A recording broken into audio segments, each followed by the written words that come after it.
Hey, Jim. Good.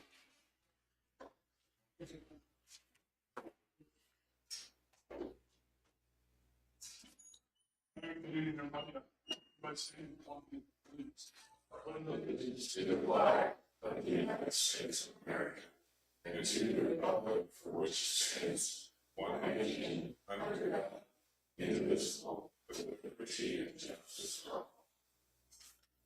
Heavenly Father, we come before you this evening just to ask you to watch over this meeting of our commissioners, help them to make good decisions for our county, and be with all of our county employees and all our citizens as they go about their weeks. In Jesus' name, amen.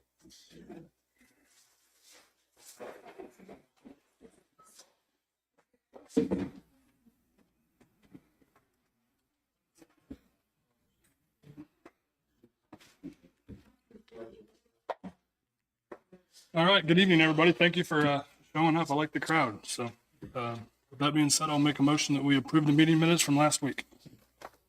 I'll second that motion. Motion's been moved and seconded. All in favor, say aye. Aye. Aye. Make a motion, we pay the claims in the amount of $846,500.59. I'll second that motion. Motion been moved and seconded. Any more discussion? All in favor, say aye. Aye. Aye.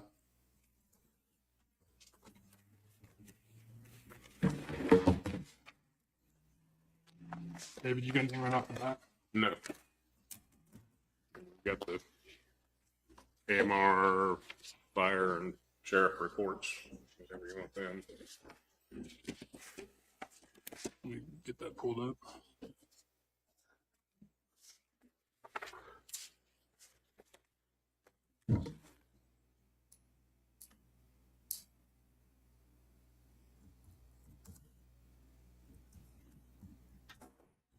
The AMR monthly ambulance report. Jeff's here. Oh, is he here? Oh, okay. Sorry. Go ahead. My apologies. Good evening, commissioners. Thank you.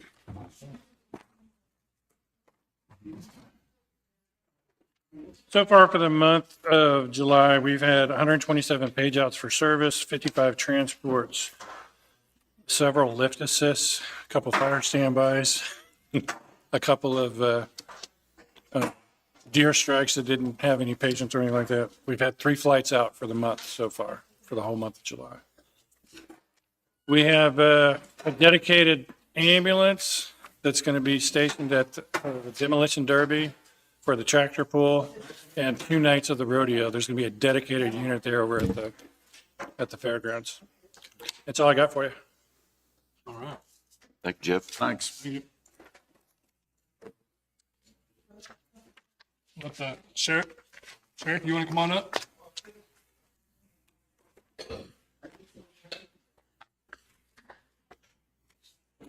Evening, commissioners. Nice to see a crowd here. Just got my regular report, and then I have a few other topics that I'd like to talk on this evening, and just kind of make you aware of a few things. In our regular report, today we have 72 inmates in. This past week, we had 10 releases. Total, actually 71 inmates in. We have a total of 72. We have 1 farmed out due to a conflict. So we have 48 farmed in, 32 from the Marshals Program, 19 from Wyandotte County. So your daily total coming back to the fund is $4,098.50 a day. So we're really on track to hit that, our milestone for, this next 12 months of holding of somewhere around 1.4 million. So this last week, our total 911 calls were 63. Our total jail contacts were 4,424. Total calls for service coming into communications and then back out to either sheriff, fire, or EMS were 381. Total civil service papers served this past week were 16. We had 3 VIN inspections, 12 new cases open, 6 cases closed. We worked 1 vehicle crash. The SRO group is on summer break, so they're all working the street. So they're kind of included in that 381 calls for service at this point. Our bailiff contacts were 134 at the front door of the Justice Center, with 51 of those turning into a call for service, which means they provided some assistance to them in some way. And then we had 8 livestock out calls this last week. So that's kind of our regular numbers. Any questions there? I don't have any. Very good. One thing I kind of wanted to break down tonight is we recently received a grant, and those grant dollars were allotted to us. They came from the federal system and were pushed down through the Kansas Department of Health and Environment. And those grant dollars allotted to each sheriff who actually applied for the grant was a minimum of $150,000. So the grant monies could be spent on certain items only, and they included items that belong to health of an inmate or health of a staff member at the office. So essentially, in the situation that they were allotted in, they were kind of like only available to sheriffs. You had to have a jail, and of course, there's several sheriffs that don't have a jail. They'd share those.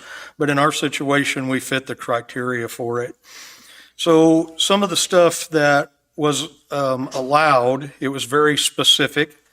And on many of the items, it was down to, they even picked the vendor. We didn't get to pick the vendor for the items.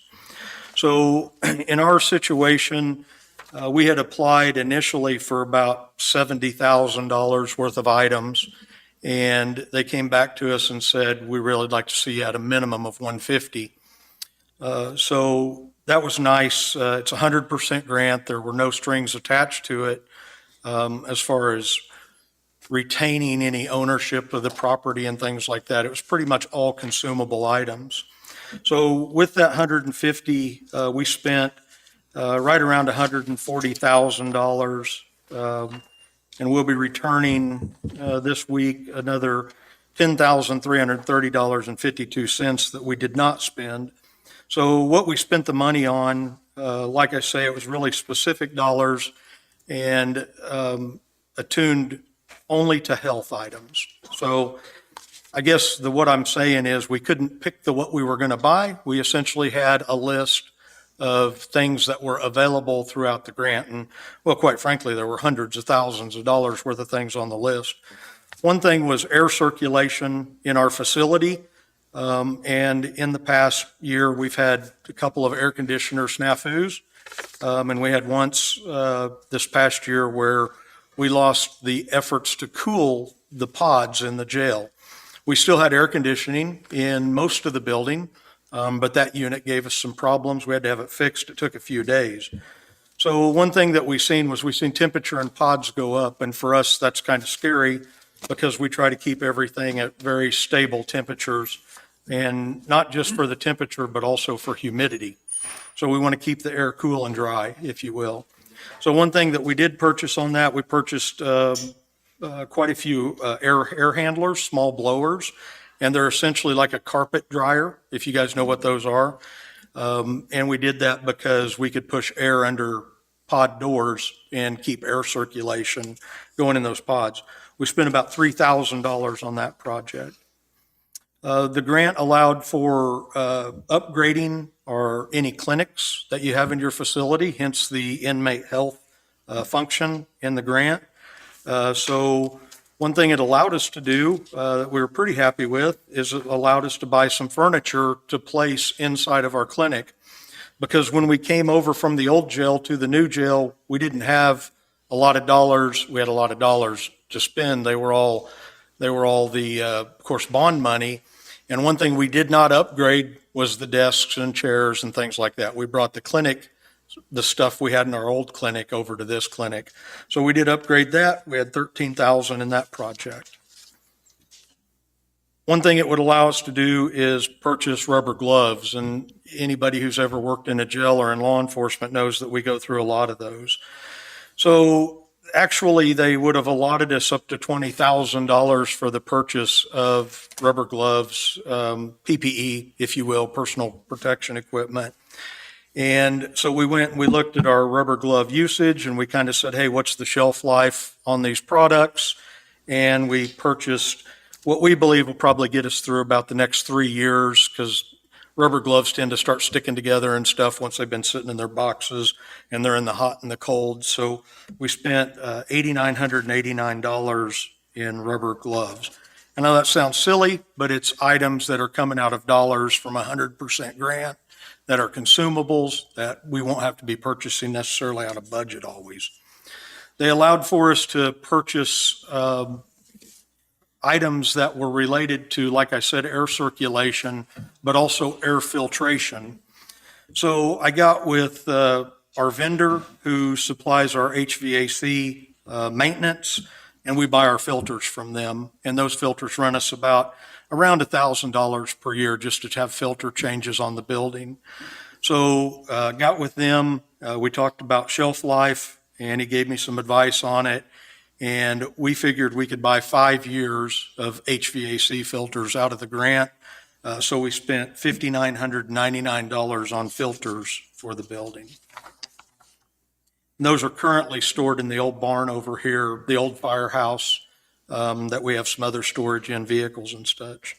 So again, when it comes to medical supplies for our clinic, they granted us a $10,000 budget in which to buy new diagnostic systems to take health, health, watching risk patients and stuff to better monitor the health of patients. So we bought a diagnostic system. We bought a mini fridge for our clinic. That's where we store insulin and things like that for our inmates. We bought a new vitals machine. And we bought some AED pads, both for pediatric and for adult. And then we bought some cartridges that those take. They're essentially battery cartridges, and a suction machine to put in our clinic that's staffed by the CHC personnel. So we spent just shy of $5,987. So then they allowed us to purchase the AED systems for inmate health. And we have a really good AED program. Currently, they gave us an allotment of $18,000 to utilize for AEDs. So we bought 3 or 4 or 5 AEDs. I can't remember. It come up to $17,957. So what we're going to do with that system is in the grant before, we were able to buy some boxes, and you can see one. It's over at the Justice Center in the front lobby that the bailiffs worked a project on to put an AED up there for the court system. So we're going to box those, the AEDs.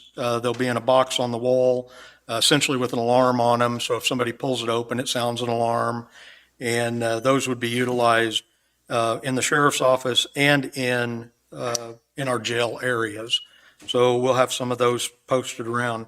Currently, we might be a couple short in cars. So right now, Jeff sitting back here with AMR, he will tell you that we are a sheriff's office. Every car has an AED. And it might seem like a little bit of overkill, but I think Jeff could speak to that. He's seen us use them several times. So they have been really good for life-saving out on the street. But in this situation, we'll move some of the stock that we had. And when I say stock, I mean a couple of AEDs that are currently in the jail. One's in booking, and I believe one's in central control for use. So we'll move those out to the road and make sure that all our cars are equipped with those. The grant offered us a system to actually buy a power washer, and they actually gave us $6,000 in which to do that. And power washers inside a facility, of course, we can't run gas, diesel, or natural gas inside the facility. So we didn't spend the most of that money, about 10% of it, $634. We currently have a cleaning cart in our jail that they go around and do floor cleaning with, wall cleaning with, stair cleaning with, and all that kind of stuff.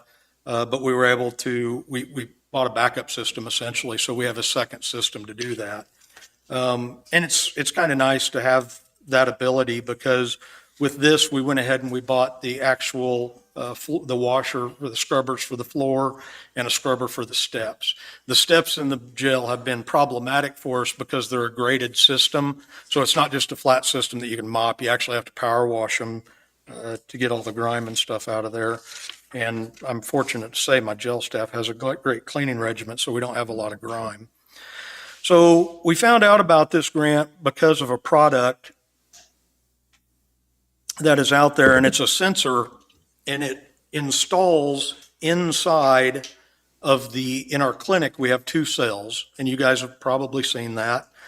And they're 2 singular cells where your highest risk patients can be held, and it's a secure cell. So one thing that we're always doing, and it's laborious, is our nursing staff is, they're always pulling those people out of cells with the help of a jail staff member. So they'll come and pull the people out, and they'll take their vital signs, respiration, heart rate, things like that. So actually, when I first heard about this grant, heard that it was available, it was through one of our vendors, and it's called CPC. It's Combined Public Communications. And they operate a lot of our commissary needs in the jail. So they came to me and said, hey, there's some money available out there for this medical sensor, and this is what it does. It's uber cool. It's essentially attachment on top of the cell wall. It's a secure box made for jail facilities, and it's rather expensive, so it's not something we'd ever considered. It costs about $10,000 per cell to install it. What the sensor does is all the time that you have an inmate in that room, it's monitoring their heart rate and their respiratory rate. So that takes a lot of the labor out of it, because every time the nurse is needing to take vitals on a high risk, say you have a heart patient or a severe diabetic or somebody who may be staying in one of those facilities, they're calling in jail staff. Jail staff will come in, take the inmate out, set them in the clinic, and they'll do their business. In this situation, I think it's going to remove a lot of that, and we purchased that system. It was $19,500 for the 2 cells.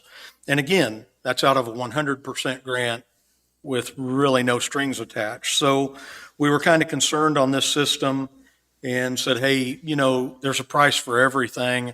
And we went back to the grantors and said, the problem with this is once we get 19.5 in it, we're going to have this yearly, it actually wasn't 19.5, we'll have a yearly rate to upkeep this and maintain it and allow this information to travel from the sensor itself back to a computer in the nurse's station or in central control. So they allowed us to buy 5 years of their maintenance agreement with the grant money, because we showed them, hey, it's probably not something we'd ever buy on our own, but it's a really cool product to have. So if you think about that, a lot of times your sickest people who are in the facility are not just physically ill, but a lot of times those folks have mental issues as well. So the medical sensor, what it allows us to do is monitor the inmate 24/7. So if we see a heart rate dip because there's a suicide attempt or something like that, if we see a respiratory issue, we'd be able to get on that a little bit quicker. So I think it's a pretty great liability reduction tool to put in those types of cells, because if we have a suicide watch going on and they're not up in the front, like in the booking area, to have that constant supervision of them, they would be in the medical area. So I think that's a pretty neat system at no cost to the county. Who monitors that? Like that system there, who monitors it? Great question, Commissioner. So in the daylight hours, Monday through Friday, that would be monitored by our nursing staff who's in the building. And there's alerts, both visual and audible alert, so they would know if there's something going on. In the nighttime hours or the weekends, that would be accessible also by the central control people who are monitoring doors and lights and all of that stuff anyway. So it would just be another screen that would be open essentially in the background of their system that would alert them if something was tragically happening in one of those cells.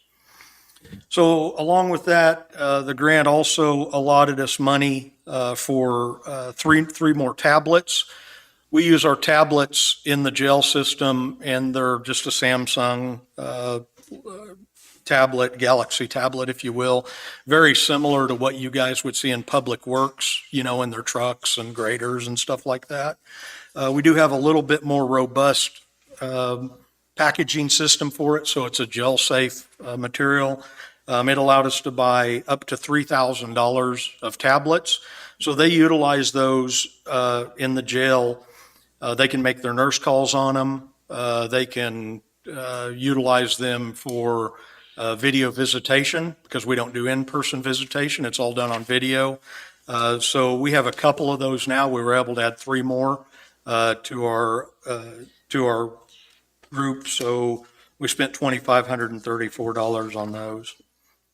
The grant allowed us to buy items for employee health. When we got to the point of these purchases, we sent our grant in, and they said, hey, you're not at $150,000. At that point in time, we were at about 90,000, and they said, we're holding the sheriffs to, we got to spend this money.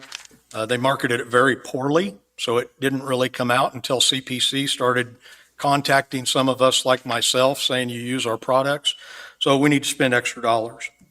Well, that don't make a sheriff mad at all when somebody wants you to go and buy things for your people.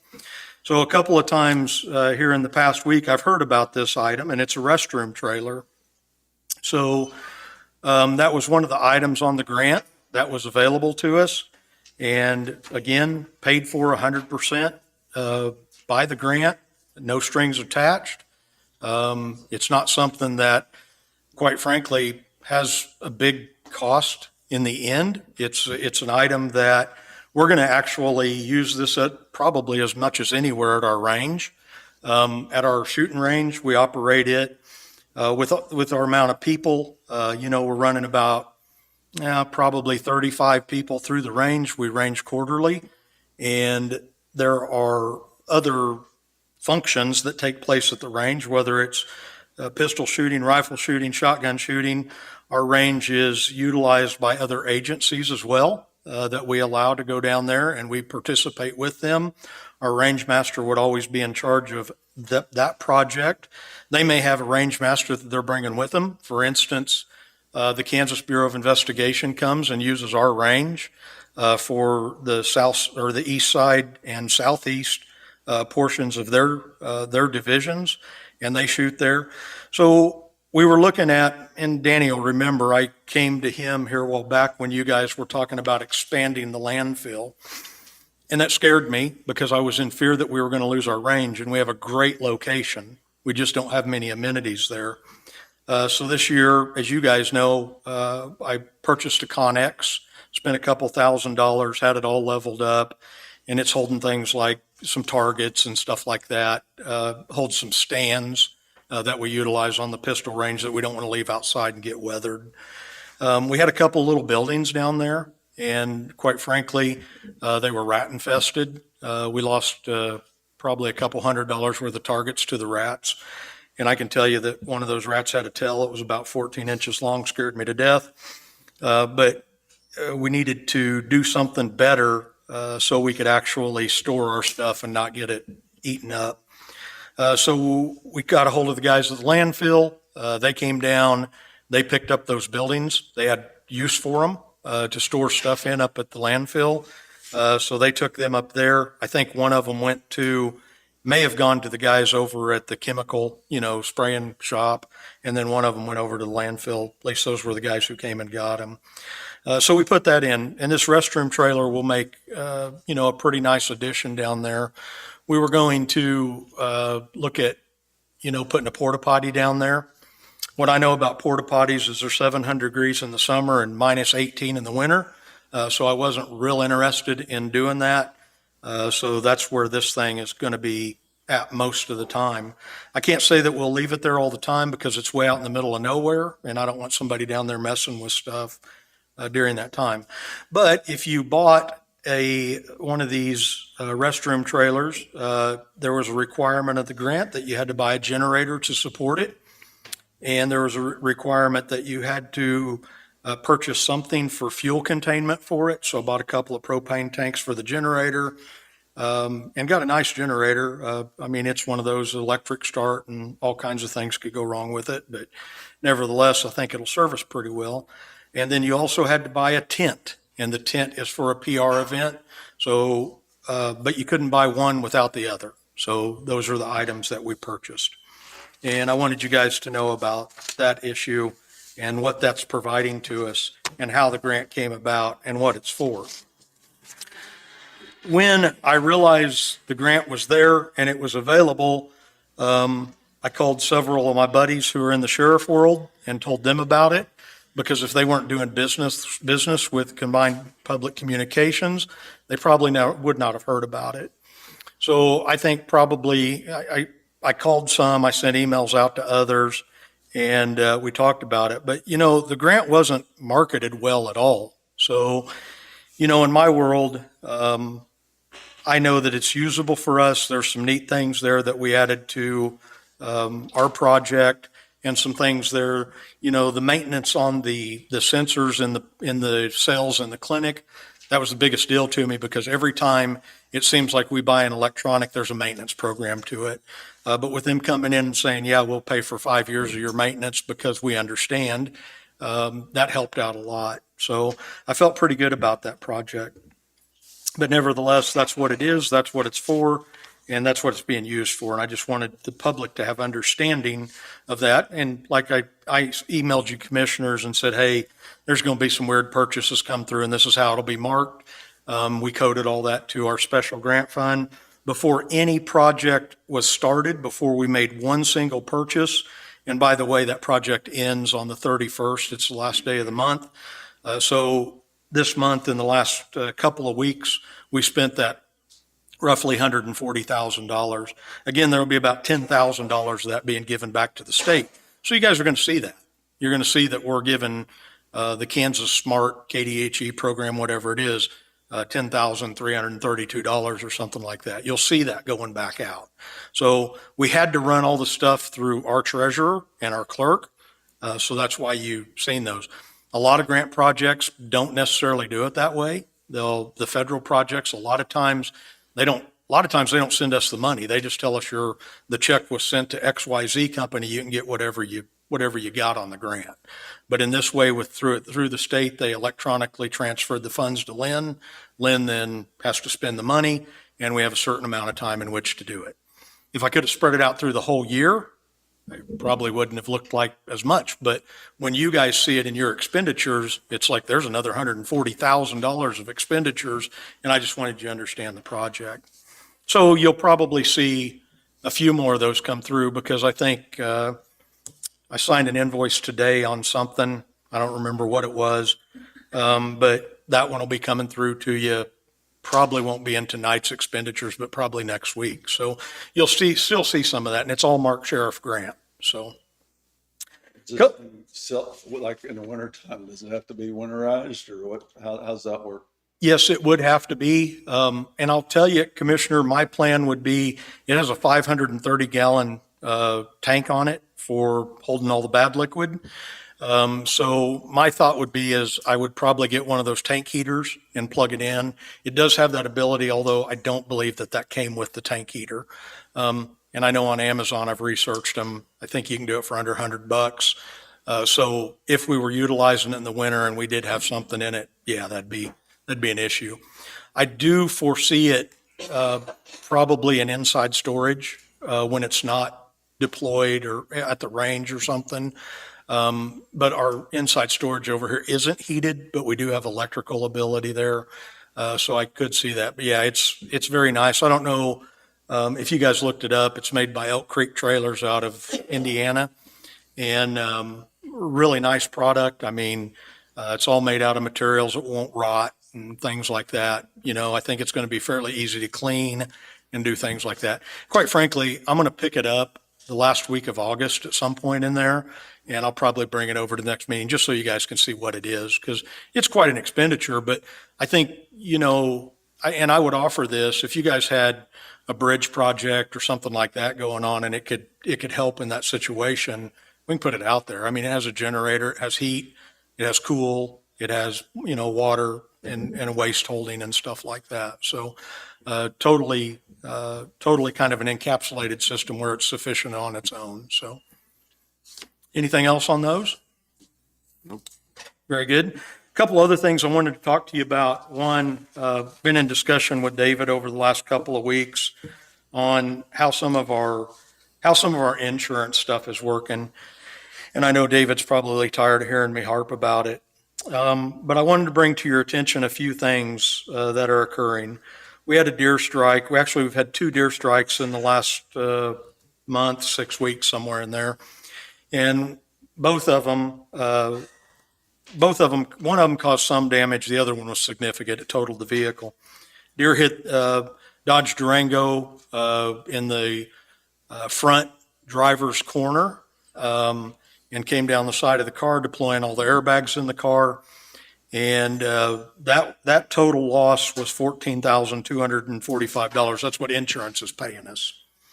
So in the other one, we had a deer strike in the right front door, went back to the right rear quarter panel, and it was on I believe it was a 2021 Ford. So anyway, that one went. Low Auto Body was awarded the bid on that. Because of their pricing. We have it bid in 2 places, and they got that one. So on this purchase, or on this deer strike, when the insurance company sent the money back to us, they sent it back to the county, so that money goes back into the general fund. So the problem I have with that is that at the sheriff's office, we budget our insurance money, right? So when that money comes back to the general fund, I can't get my hands on it to pay for the repair of the car. So in this situation, David, do you remember what that check was? 3,200 or something? That's close anyway. They sent me a check for around 3,200. That check goes to the county. It's written to Linn County. That check should have been written to Low Auto Body. He'd get that 3,200-ish, and then we would pay the remainder, which our deductible's $2,500 now. So went up $1,000 this past year. So we would pay the remainder of that. Well, in this situation, the money was put in the general fund, right? So I can't get my hands on it in which to pay the bill. So this money comes out of vehicle repairs, which quite frankly, I mean, imagine this in your home budget. You buy insurance and I'm coming to you begging for that money. I'm not begging for it. You're allotting me the money, but it is what it is. And now I can't use the money. Right? So instead of the money going to pay for the repair, and then I take $2,500 out of my vehicle repairs budget and ask David to write a check to Low Auto Body. Well, in this situation, I have to write a check to Low Auto Body for $5,879 and a nickel. So we submitted that bill today. The other situation on the Durango that I was telling you about is a total. It was a high mileage vehicle. It's a 2019, and that money, that $14,000 is sent back to the county. So now I'm in consideration of how do I replace this car, because we don't have a car on the road at this point. And this has nothing to do with the stuff coming from the other night. I'll address that in a minute. But in this situation, we're buying the insurance out of our budget and the money's going back into the general. So now I don't have the $14,245 to subsidize the rest of the money to buy the car. In my estimation, this money should have gone to a vendor where we are buying our cars, but it doesn't. It comes back to the county. We stick it in the general and we can't get our hands on it. I say this because I want you guys to give consideration to what if you have 2 cars totaled this year and those were $50,000 cars, right? And quite frankly, with all the equipment, cages, and all of that stuff in them, they could be $60,000 cars, because it's not just the price of the car, it's the price of everything in the car. So you got $100,000 roughly that would be coming back into the general fund, and I'm pulling $100,000 out of budget money from the sheriff's office to replace those vehicles. That's kind of a hard pill to swallow. David knows how I feel about it. I've been verbal with him about it, and it sucks. Because realistically, if you had that happen, if you had 2 cars total in a year, our our return to the county out of our budget every year is anywhere from the lowest I've had in return was in 2019, and we returned 19,000. One year we returned 341,000, I think. And that gives us a great cash reserve for January, February to get through those times when our budget hasn't really kicked in at that point to start making the payment of the bills. But though most of that money is unspent medical and things like that, because as we know, right now we're dealing with 21 of our own inmates at a total of 71 or 2, whatever's in today. We're guessing, we're looking at trends.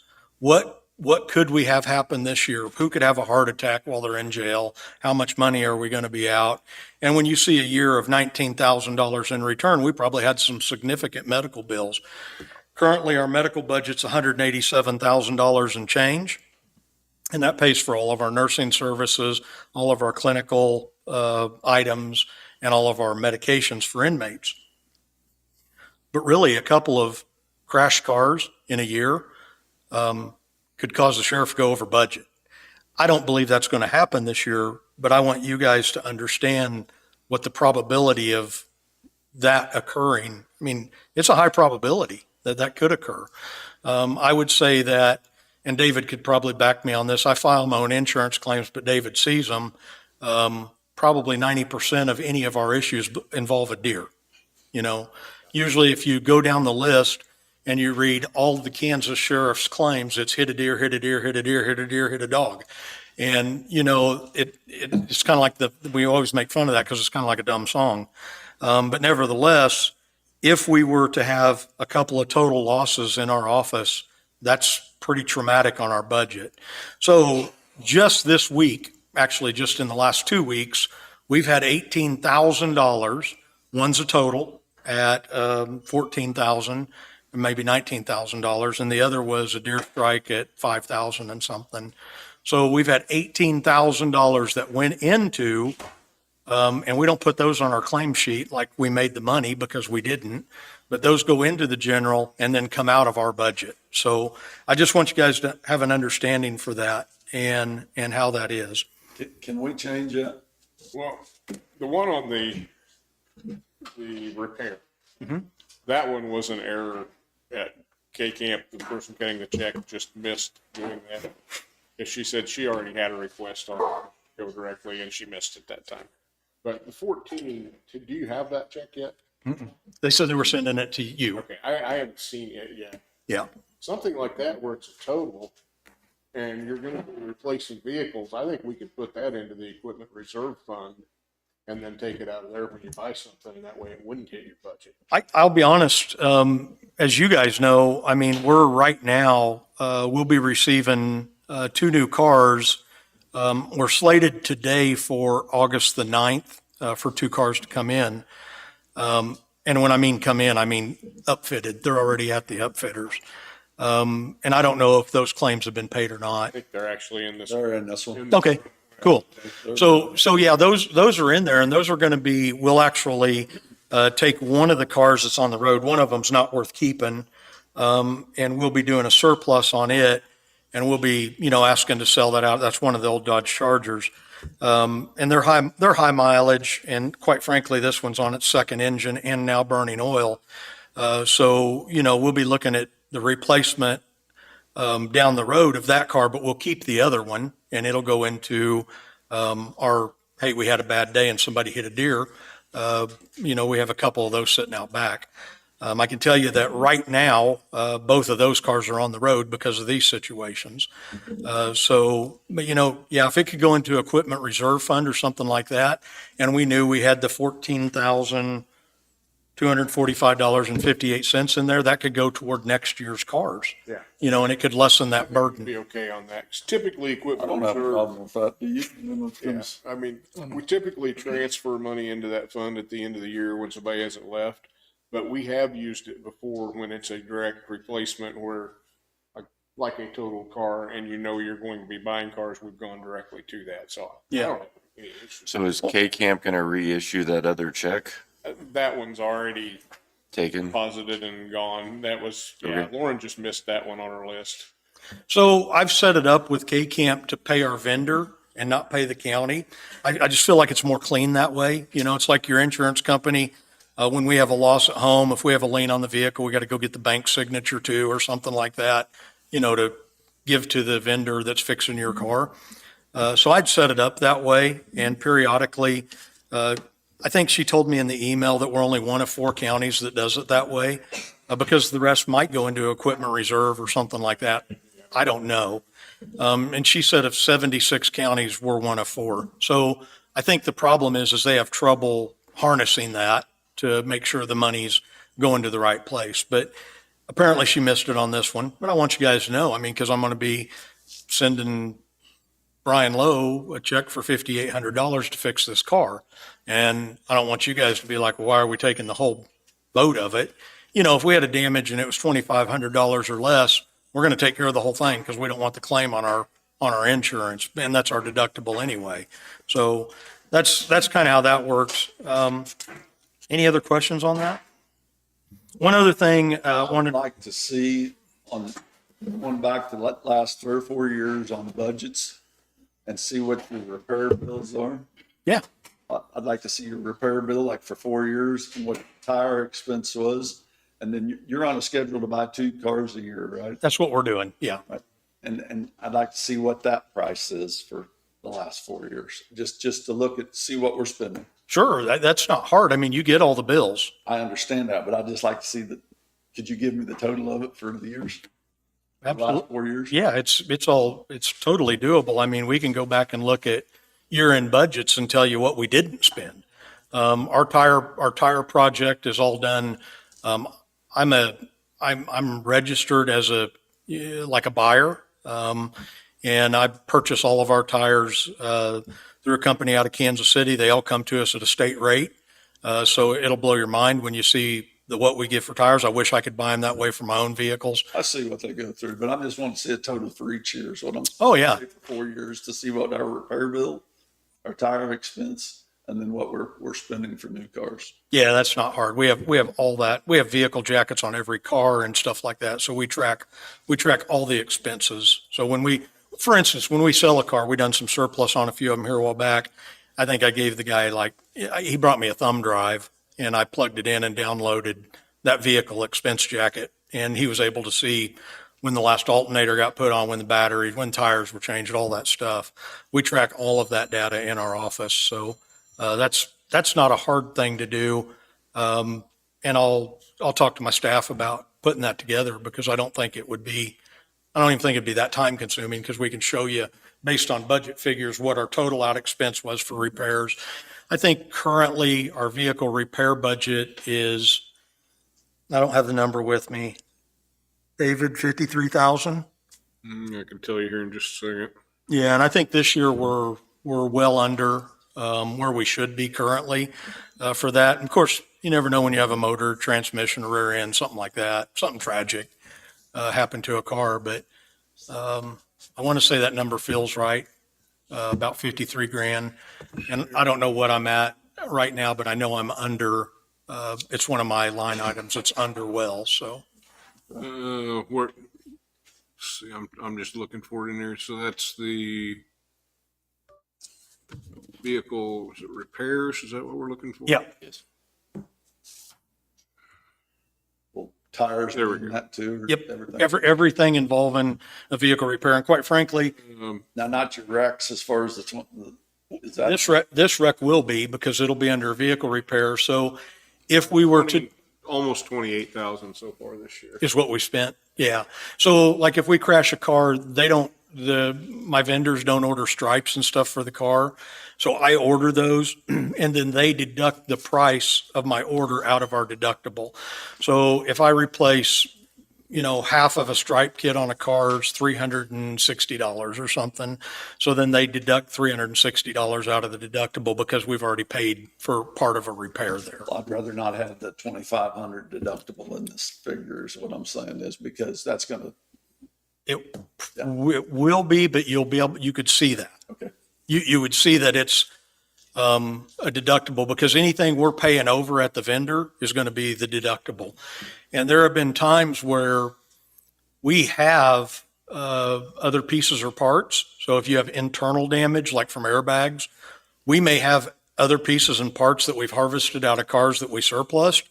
So they credit us for that in the deductible. Sometimes our deductibles, well, I can tell you back when they were $1,500 deductibles last year, we might only be paying $400, $500, $600 back to the vendor because we had some pieces we harvested out of others. So the deputies are really good about doing that. They go out and they vulture that car and we store it all here in Mound City. And then we can go back and, put that equipment in, and then that comes off of the price of what it would have cost to purchase.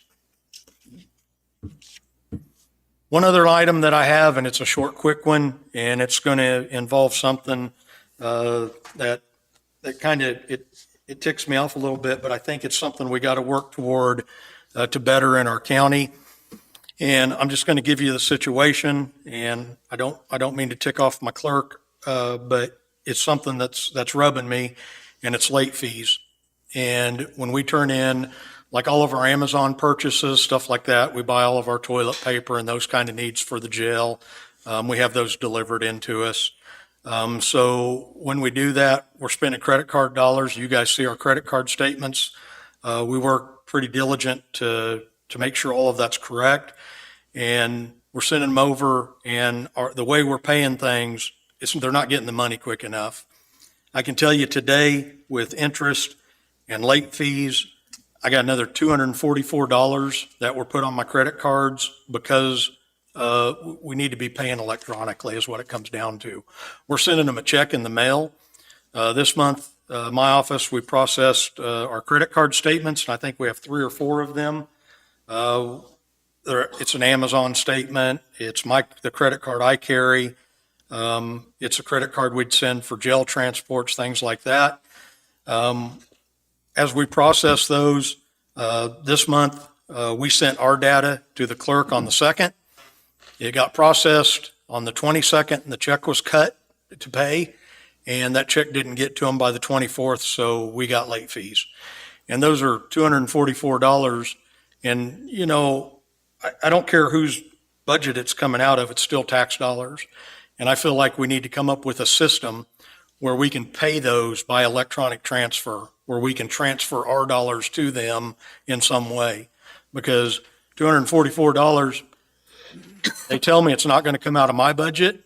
So what that means is if it's not coming out of the sheriff's budget, it's coming out of the sheriff's tax dollars and all these people's tax dollars. And I just feel like that's a system that we're behind times in, and I think we could bring it up. I don't know how. I haven't researched that. It's not really my bailiwick, but if it comes out of my budget, it becomes a problem for me. And I know that David has assured me that it would not, or his staff did. But still, yet that just means it's coming out of tax dollars. And I think That particular one was one that we missed in the office, is why it took that long. As for a policy on going forward, that's something we probably need to get together and talk with the treasurer about. Because, well, we cannot remain, and I'm sorry to say this, but our county cannot remain in 20 years in the past. And the only way to do it is to do funds transfers. And I've talked to sheriffs around who said, yeah, that's how our county does it. If we give it to them on the 2nd, it's probably going to be paid by the 4th, the 5th, the 6th, somewhere in there. And then they actually get the dollars in, and they can credit that to our account. And I feel like we have to do that. I've got late fees in the past, and I've thrown fits about them. past have been mail problems. They have been, but This one, no, that was an error on our part. I just feel like, I don't depend on the mail for a lot of things anymore either. And I'm not here to beat down on any form of government or part of it, but I think we got to catch up to the future.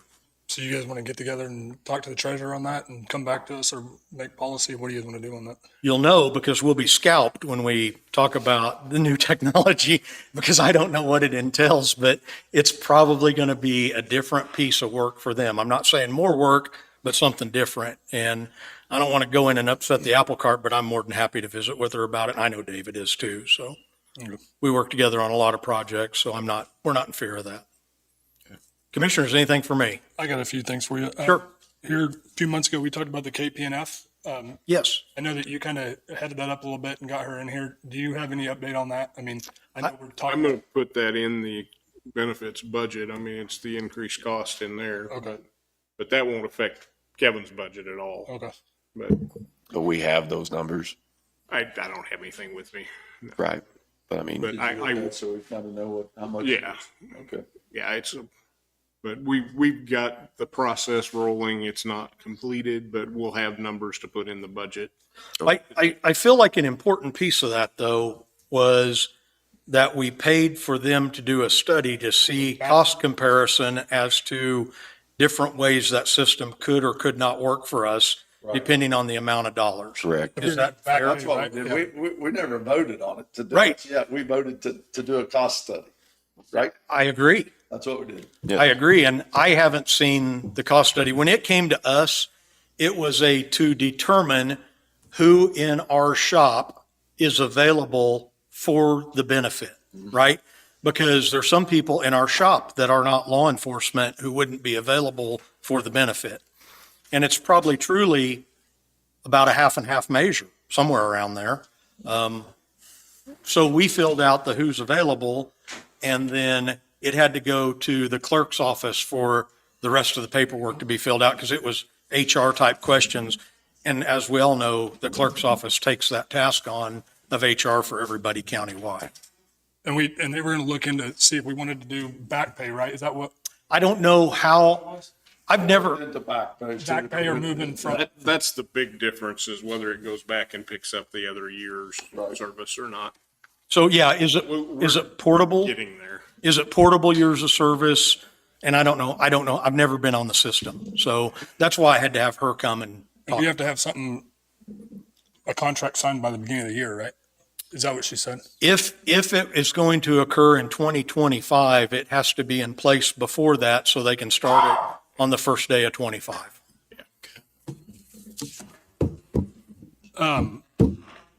I want to talk about mental health in your jail. Southeast Kansas Mental Health, do they come in our jail and work with you and the inmates and, Multiple times per week. okay. And they're working with the inmates. I haven't needed them yet. Not maybe until next week. No, I didn't know how that worked out. He came Yep. up with his policy or his budget and Sure. So I don't want to waste everybody's time. I don't want to take all night, but to talk about that briefly, we have a project with mental health going on now, and their staff, they have 6 staff members that are crisis intervention type of people. And those staff members have come in and they ride with our deputies.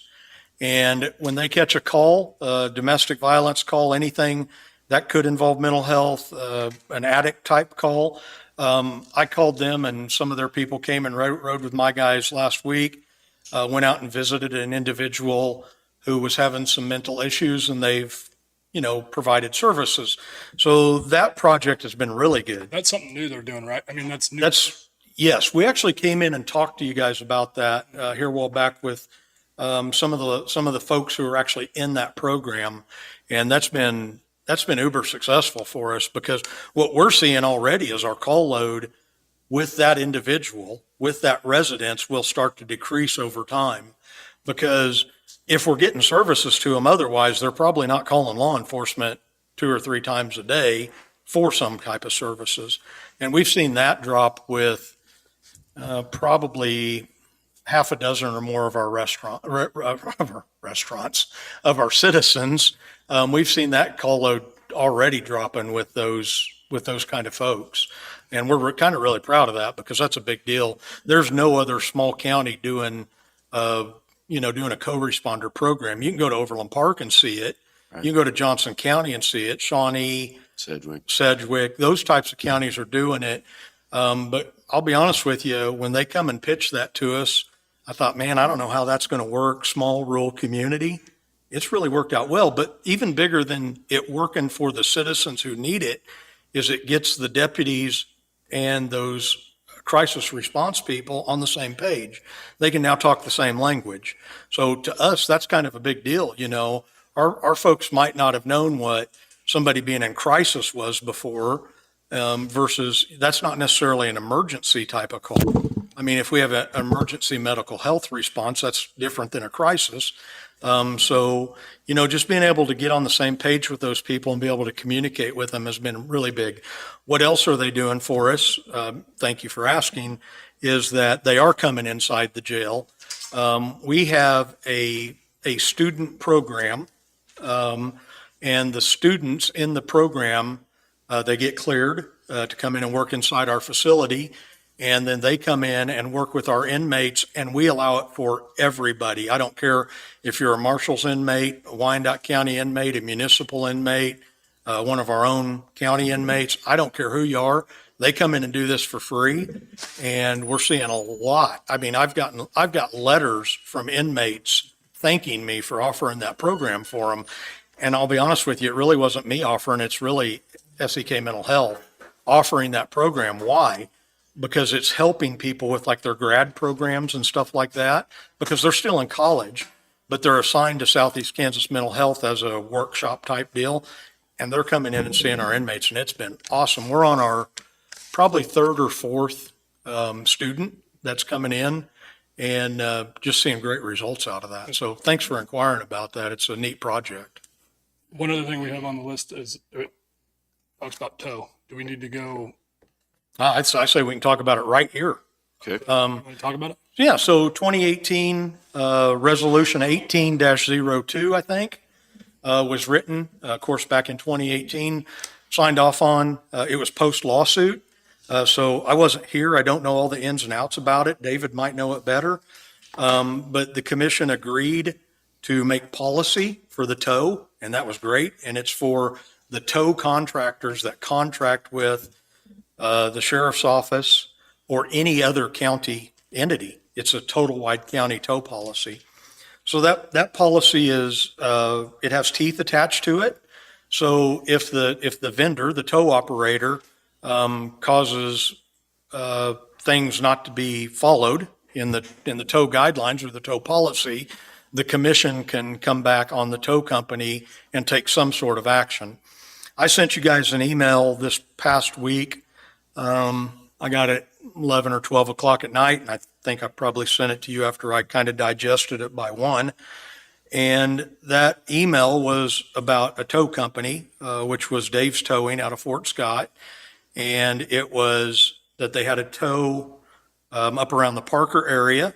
Deputies requested the tow service to respond, and it took some enormous amount of time for them to get there. So during that time, our dispatcher found out that they were responding from Fort Scott.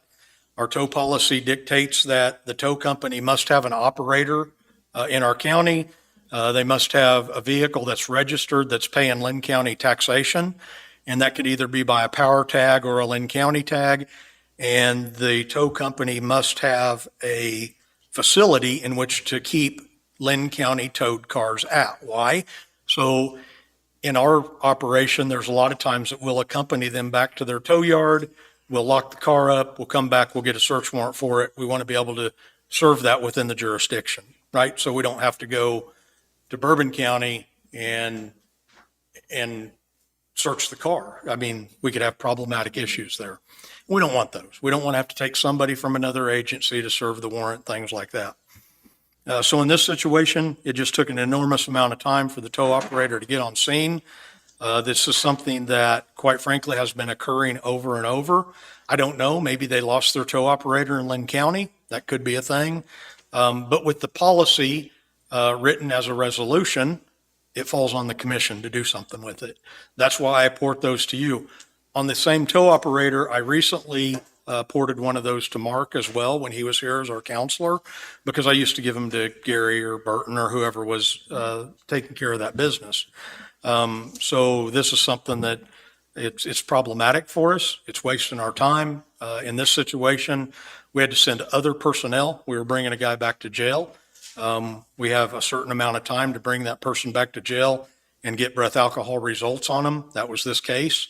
It was a case where the guy is alleged to be driving under the influence of alcohol. So if that causes us to miss our mark, we lose our evidence. So we don't want that to happen. We sent another deputy who was in the Pleasanton area up to the Parker area to sit on the vehicle. The deputy who's making the arrest gets the guy back to jail, and the tow operator still wasn't on scene. So it's kind of like, man, there's a lot of time, a lot of water under the bridge here. What's acceptable? Do we have to wait an hour or two for the tow operator to get on scene? That's why I send it to you guys. I want you to know, in my estimation, what I do know is the wrecker was coming from Fort Scott, not from Linn County. The whys on that, I don't know. And I'm not going to reach out to them. It's a resolution. You guys own it.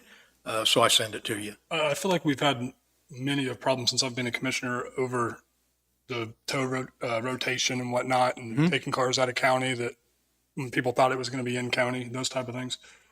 Do you feel like that it's something we need to sit down and go over with you, since you deal with it every day, about the policy? Do you want to upgrade it? I mean, how do I'll say this. I think it's just as likely that it could be, any office or department in Linn County that has vehicles.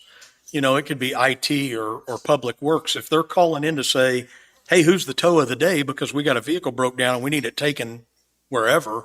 I think it's an office and a department issue. And I think it's only fair to involve all the players in the game, because I don't want to be responsible even assisting in making the policy for another office or department.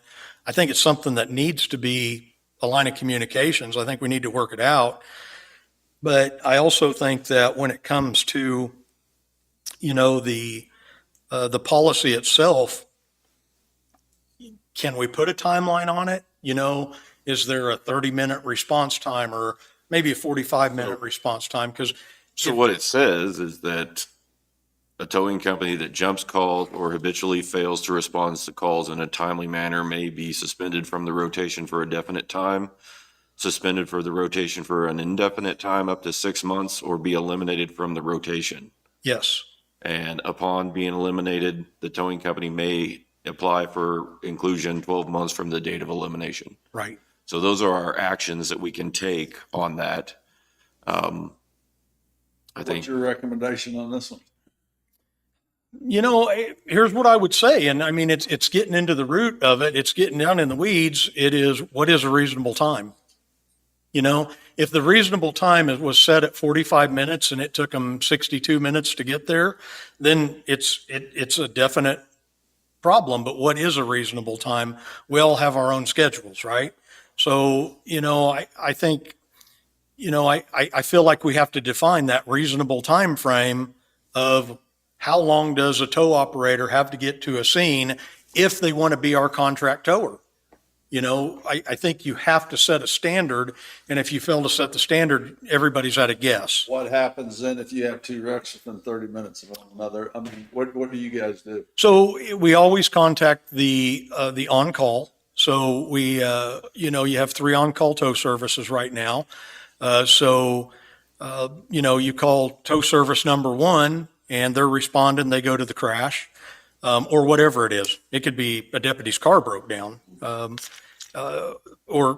the crash, somebody says, we don't even know who to call for a tow. We're not from here. So we just say, have the on-call tow of the day en route. So then you get the second call, right? So you call the first guy. He's responding, but he's the tow of the day.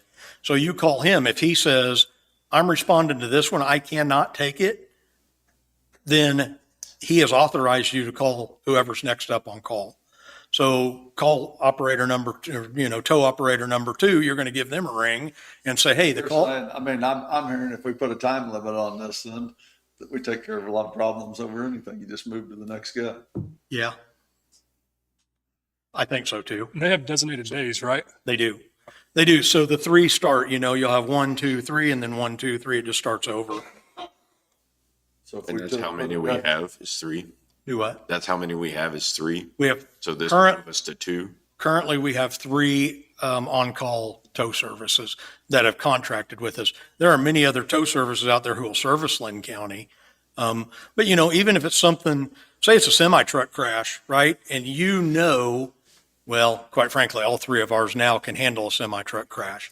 But you have a semi truck crash and you have an operator who's on call and he don't have that equipment, you know that, we still call him anyway because he can contract with another company right now Yeah. and bring them in and get it done. He can ramrod the project and they can take care Putting of a it. time limit on it, that'd solve our problem then, because if we could have 10 people on our list and if we just put a time limit on it, it doesn't matter. You guys just move on to the next guy. Yeah, I would, if we're going to put a time limit on it, and I agree with that concept, I think we would also put a one central telephone number that we want them to provide us one telephone number because a lot of times we'll call. And you read in that email, our dispatch called the centralized number and she said, I am busy. Can you call this number?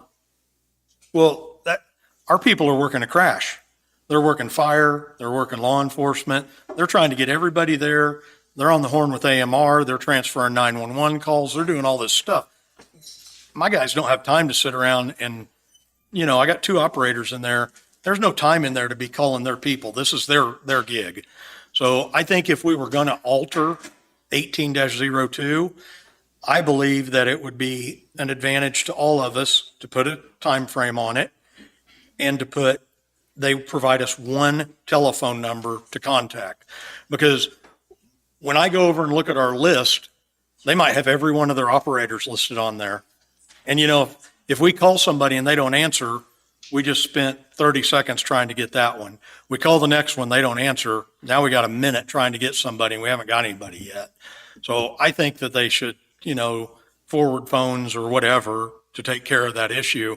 But I think if we're going to alter 1802, I think we alter 1802, and I hate to say it this way, but to benefit us a little bit better because it affects all of us.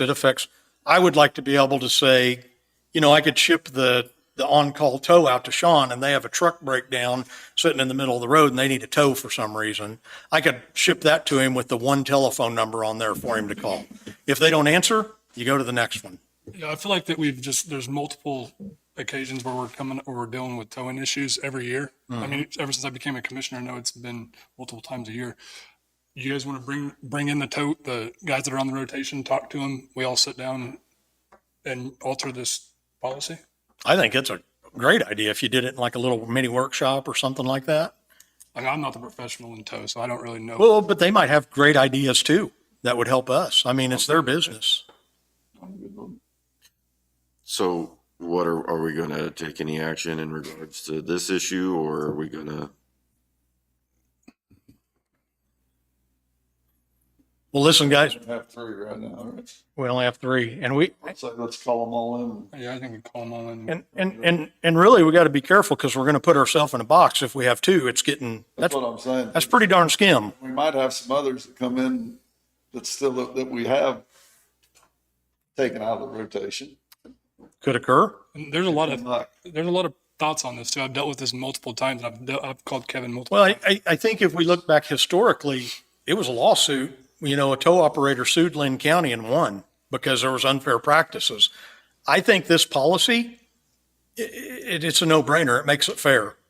But I think we might need to tighten it up a little bit and do something simple like define what is a reasonable amount of time, because our guys can't be sitting out on the road for an hour or 2 waiting for a tow truck to show up because they got things to be doing.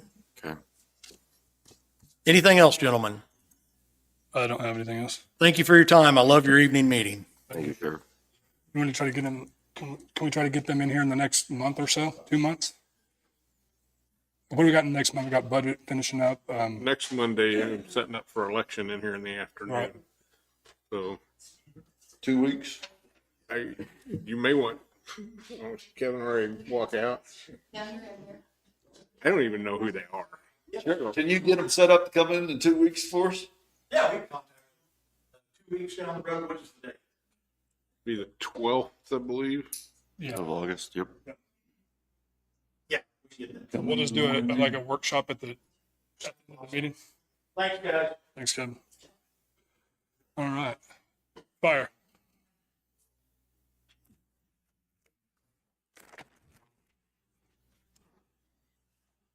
Good evening, Commissioners. Randy Higwald, Linn County Rural Fire and Emergency Management. I sent out our call totals for the week. We had 6 total calls, bring our yearly total up to 324. I'd like permission to hire Garrett Fugate up at Station 950, which is the Parker Station. He's currently serving as a job shadower. He has turned 18 and has applied to stay on the fire department. I'd like permission to hire him as a volunteer firefighter pending pre-employment physical and drug screen. Said Garrett Fugate?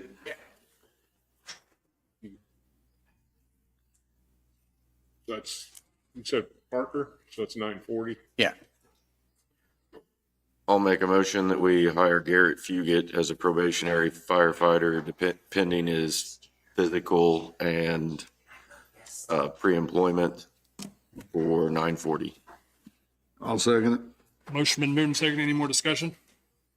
All in favor? Aye. Aye. And that puts 9 individuals on that station out of 15 possible spots. Out of 15? Out of 15. So, like I said, he's the first. We have 5 others on the shadow program. They're high school kids. I've talked to a couple of them. They're going to be turning 18 in the next couple of months, so they'll be moving up. We're looking at hitting the schools pretty hard, see if we can fill some more kids into those spots, because like this paid off for us. It transferred into a firefighter for us. He's worked really hard and done really well, as all of them that are shadowing. So How do we work on training those new probationary firefighters? they go through the training just like we do station meetings and station trainings and county training. And they've actually even stepped up and went to other stations during trainings and hit some of the trainings a couple times. I mean, those high school kids are working their tails off, getting the training and stuff. So the other thing, we met with FEMA last week, the Public Works and the other county municipalities on getting the reimbursements process started for the flood of April 24th through the 29th. So that process is going. Sean attended, and like I said, the other cities in the county also had damage. With that being said, any individual private citizen or business that has had damage during that time flood, insured or not, please reach out to our office, because we can pass that information on and you may be able to get help reimbursement for flood damages as well. So just reach out to our office. We have the information posted on Facebook, and it was supposed to be published in the papers this week with that information to reach out to us. So that is all I have, unless you guys have anything else. I don't have anything else. Where do we sit on the ISO rating? Right now, we're still at the 5 and 10. That will not change until they come in to do that. Now, with that being said, we are going through it and seeing where we can gain those points to get those numbers down. Okay. And so I think And we're you'll be being bringing that into us?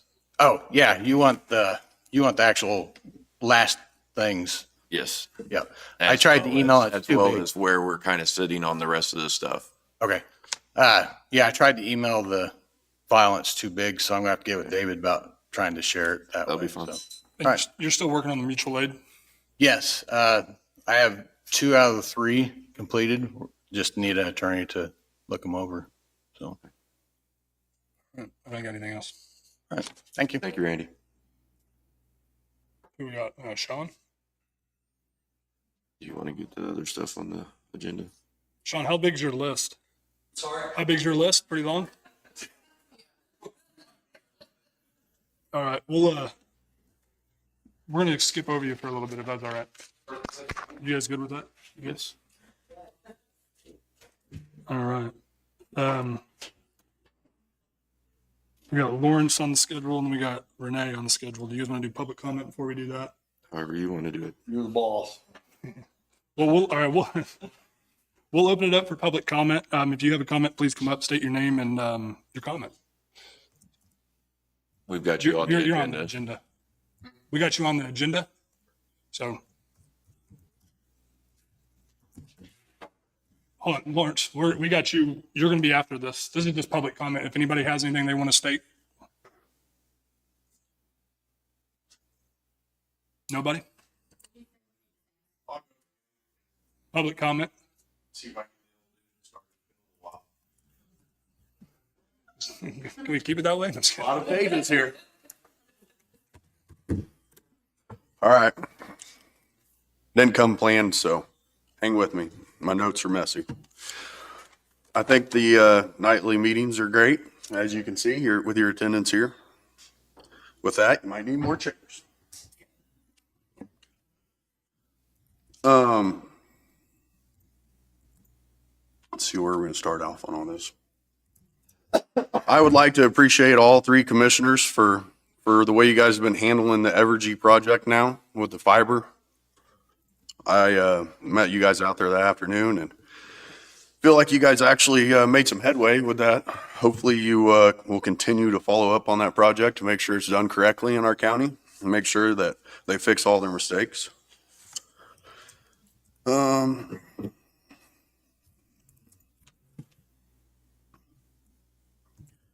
gonna bust open a blister here, but that's all right. So if I remember right, we're around like 70% of the roads graded in 13 to 14 weeks since the storm.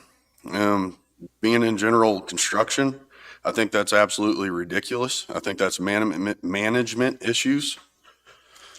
Not trying to beat up on any one individual, but I can tell you that I've talked to operators in Miami County, and they expect their road graders to do 7 to 8 miles a day. We have 640 miles in this county is what I've been told, unless I was lied to. To only have 70% done in 13 to 14 weeks, I don't understand what the issue is. And if your road foremans aren't getting what they need, then they need to be in here talking to you guys, because as taxpayers, we expect the roads to be in better shape. Whether they have too many breakdowns, whether they need part-time operators, those are, to me, their job is to come in here and say what they need.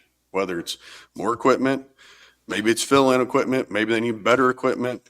But if they can't do the job any quicker than that, then they better have a damn good reason. Going from that,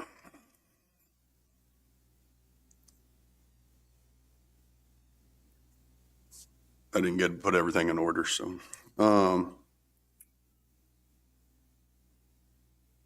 guess I got a question. There's been several text messages sent out that I know the county did not send out, but I will have a question of why the county didn't send out a response stating that wasn't from them, because a lot of the citizens did think it was from the county over the solar. Well, actually, it doesn't really call out solar. It calls out as landowner rights. A few weeks ago, there was an issue of some kind of surveying text message that had went out, and immediately the county followed that up. So with a response, so kind of disappointed on that part. I've been sending David core requests since June 21st. So I was last day updated on July 18th, and I've sent 4 responses since then without any reply. So I'm not sure what's going on with that either, but I'd like some follow up on that. And just curious, I know there's a lot of questions that the commissioners debate about if the county would get into a lawsuit over putting a prohibition on solar. I've been told that the county has insurance for that. Don't know how much everyone here knows about that, but that'd be something I'd like to be answered. Obviously, tomorrow night at Prairie View Performing Arts Center at 7 p.m., there's a public hearing on a prohibition for solar. And then hopefully August 13th, the planning and zoning would review that and take their final vote. And on August 19th, hopefully they come present that to you commissioners and you guys know exactly where you stand with it. I think we've brought you guys a lot of compelling evidence. I haven't seen much on the other side. So you guys have any questions for me? Oh. Dang, you guys make it easy.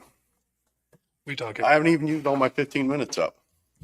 15 is 5. I'm straight because somebody else didn't want to talk. Anybody else want to speak?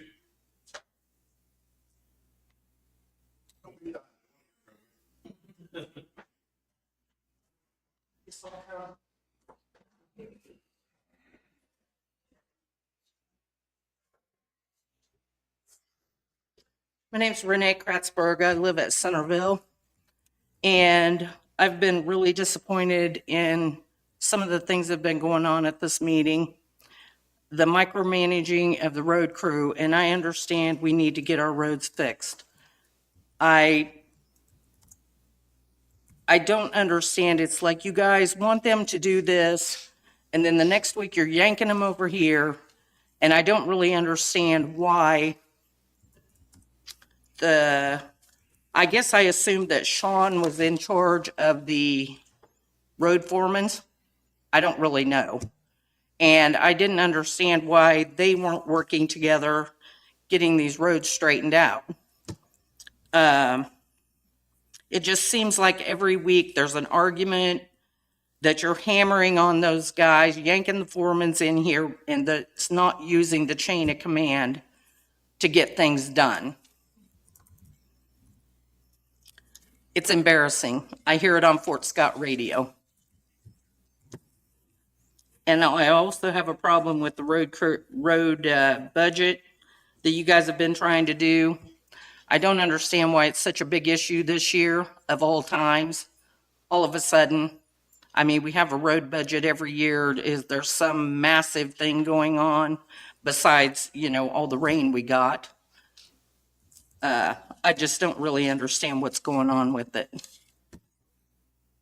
It seems like to me, I know I read in the paper that there was grievances filed, and it just seems like to me that the grievances must have all came from the road department because they're the ones that are not getting their budget done, being called on the carpet repeatedly. I don't understand it. And I want to tell you guys something. I worked construction almost my whole life. All these ruts that are out here on the sides of these roads and stuff, if you would take some 4 and 6 inch rock and put in those and cap them off with some AB3, you would be getting a lot more accomplished instead of trying to ditch these rocky roads. I mean, to me, it's a waste of time trying to ditch all that. Some of the places doesn't even have enough right of way to ditch.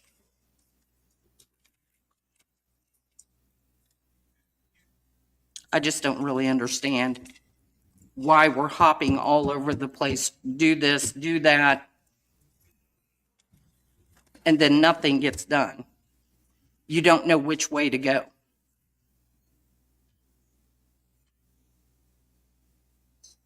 Just my comments, my thoughts.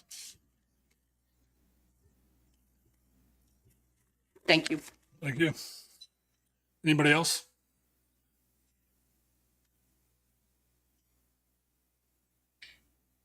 If we have nobody else, we're going to close public comment. Next item on the agenda is Lawrence Fallbach with Mountain City Council.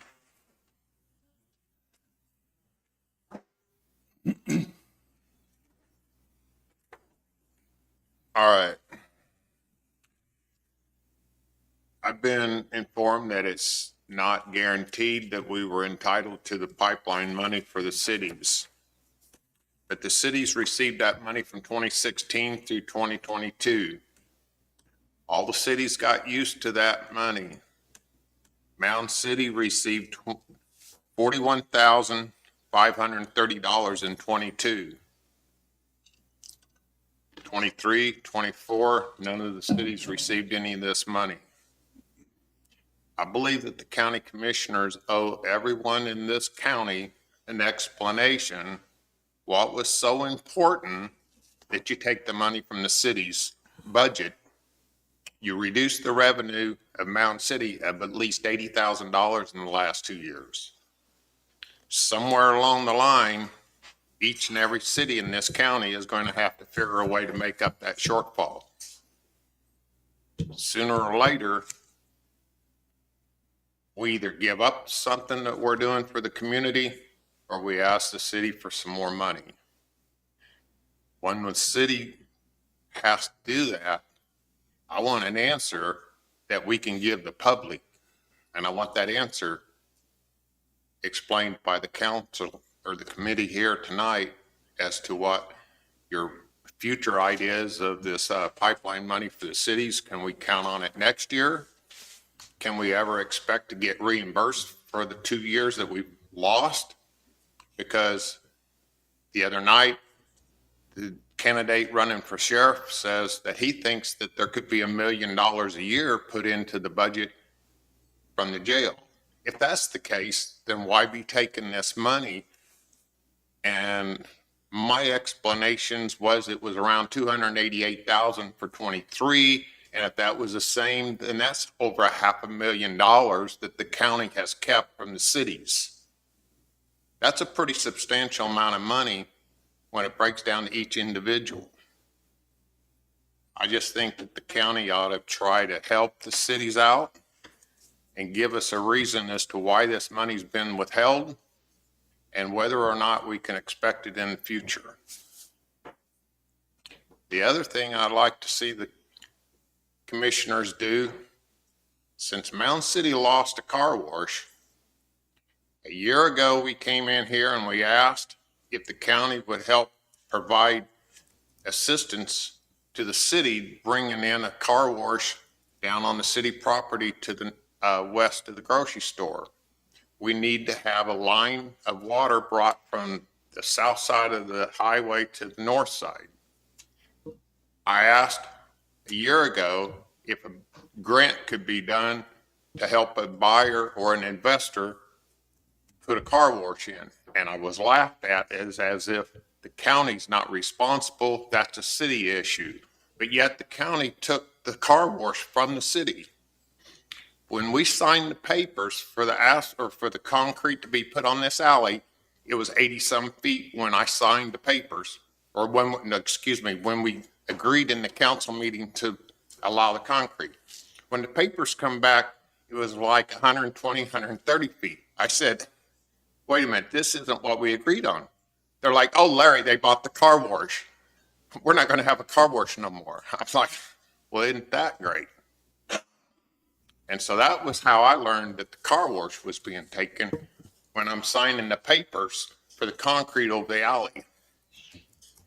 So since the city is out the car wash, I'd like to see the county try to help an investor bring a car wash to the community. Well, I mean, we didn't force anybody to sell anything, actually. We didn't make them sell anything. They volunteered to sell it to us. I understand that. I'm just saying the city does no longer have that business. That's it. However it came about. We didn't take anything from anybody. I don't feel that I wasn't here when it transpired, they didn't, but the owner of the car. I understand, but I just think as a community development project, it would be nice to see the county help assist the city in getting the David, business how back. many people live in Linn County, and then how many live in the cities? Yeah, let me open that up. Give me just a second. With it, last I was told, there's 651 officials, I'm since saying countywide, is what I'm asking. roughly 10,000. I know, but how many live in the cities? That's what I want. We got like 9,700 in the county, I believe. I'll have it here. And what I'm saying is, Lawrence, that was a gift to your cities when they started this out. And we're in charge of the county. So what makes you think that the cities should have we took that back because we was trying to stay revenue neutral. I think you was here, and I think there's a commissioner sitting right back here in the back. I'll tell you the same thing, to try to stay revenue neutral for the county. That's fine. And we took it back to spread it out across the whole county. We wasn't just giving it and I think you'll find about half the people living in the cities. A little less. There's 9860 in the whole county. 5218 is outside of cities. So more live out of the cities than live in the cities. So there we are taking taxpayer money and putting into the cities. You guys are a taxing entity. You can do whatever you want to, Lawrence, in your city, you can do it. And that's the way I feel about it. And that's the way I felt at the time, because we was trying to save everybody in the county money by saving taxpayer dollars for the county. One of the problems was last year, we had to hold a special meeting to redo our budget because we didn't have a notice ahead of time and our city budget was already set. And once we found that out, then we had a special meeting to redo our budget. I think that the cities also should have had We took it away 2 years ago, right? Yeah, 2022, yeah. right. 22, we did get the money. We got 41,000. And that money wasn't, I mean, it wasn't necessarily just, it wasn't supposed to just go to the cities, right? David, you were here. Well, from 2016 through 2022, each of the cities received that money. And then all of a sudden, it was just That was a cut off prior- without that was- notice. That was a prior commission that did all that. And I don't know the rhyme or the reason or why they did it. I mean, but there was funds that was allocated to the county that we had to disperse, right? It's county money that was received on taxes. Part of that, or a lot of it, was when the pipeline went through and we started getting more money in, or when it was upgraded. The suggestion to do this, if I remember right, came from economic development at that time, thinking it could help the cities. And I was a little wrong on how we calculated. It was by population of cities is how we split it It up. was too. But we were doing the equivalent of 1 mil of taxes, splitting it up among the 7 cities based on their population. But there's nothing that ever required us to do that. That was basically a gift to the The cities gift from the from the county. city, because we had, what I was told was we had extra money at the time our budget was set. The money came from the pipeline. It was extra money and they decided to split it out amongst the cities. Am I right, Rick? But, I mean, was the Dennis Charles was the economic development person. Nick, will you come, Step up there so people can hear you if you mind. I'll get in trouble.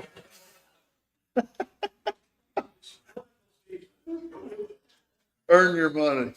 So when this came about, it was the, Dennis Arnold had an economical development idea, and that was his idea, was to give the city some money. And we came up with a 1 mil project. But it's like anything else. Once someone starts receiving money over a period of time, they think they rate it continuously. And there was no there was nothing that said they should receive it. It was just something we guaranteed them the first year, and then every year after that, we kept doing it until we came with the revenue neutral law, the ruling. And so we weren't going to make budget if we didn't cut that out. So we cut that out. It made a lot of cities unhappy. I know that, but it was something we had to do if we wanted to stay revenue neutral. So that's why we did it. Well, my only thought is, if it's so important that you keep the money, explain to the communities why the cities don't have it, Well, the cities are more than welcome to come in here anytime and talk with you us know, if they want. because Well, I think we just explained it, is what I think. you're saying that instead of giving it to the cities, you're just going to use it for the county's purpose. So no explanation to the cities as to what we're going to do about the shortfall of the money. I mean, I don't feel like that.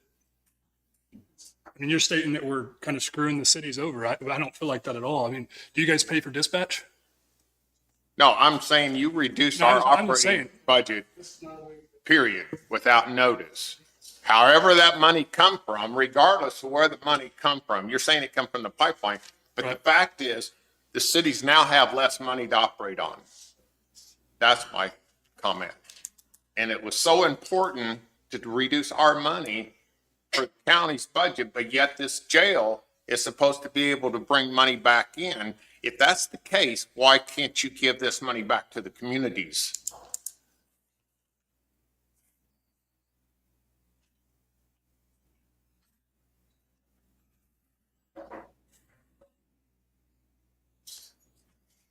You guys got any comments? I don't I have- would say I we don't. needed to. All right, next item, we got Renee Slinkard. Yeah.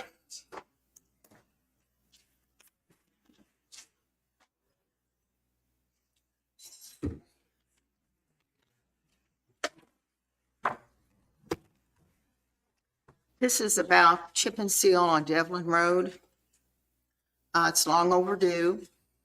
Northwest Linn County is the forgotten area of Linn County, Kansas. Whatever residents need in their area, it is disregarded and forgotten.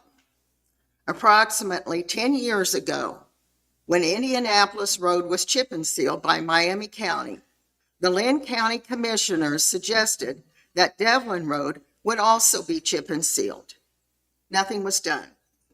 For years, Northwest Linn County residents, to no avail, have been asking for access to a major highway to avoid crossing 2 to 3 railroad tracks while waiting on trains to pass. A petition was provided to the commissioners several years ago to chip and seal Ernest Road. That was disregarded, and I don't think any of you were here. I think maybe Danny was. I'm not sure. But I don't think Jim was, and I don't think Commissioner Hightower was.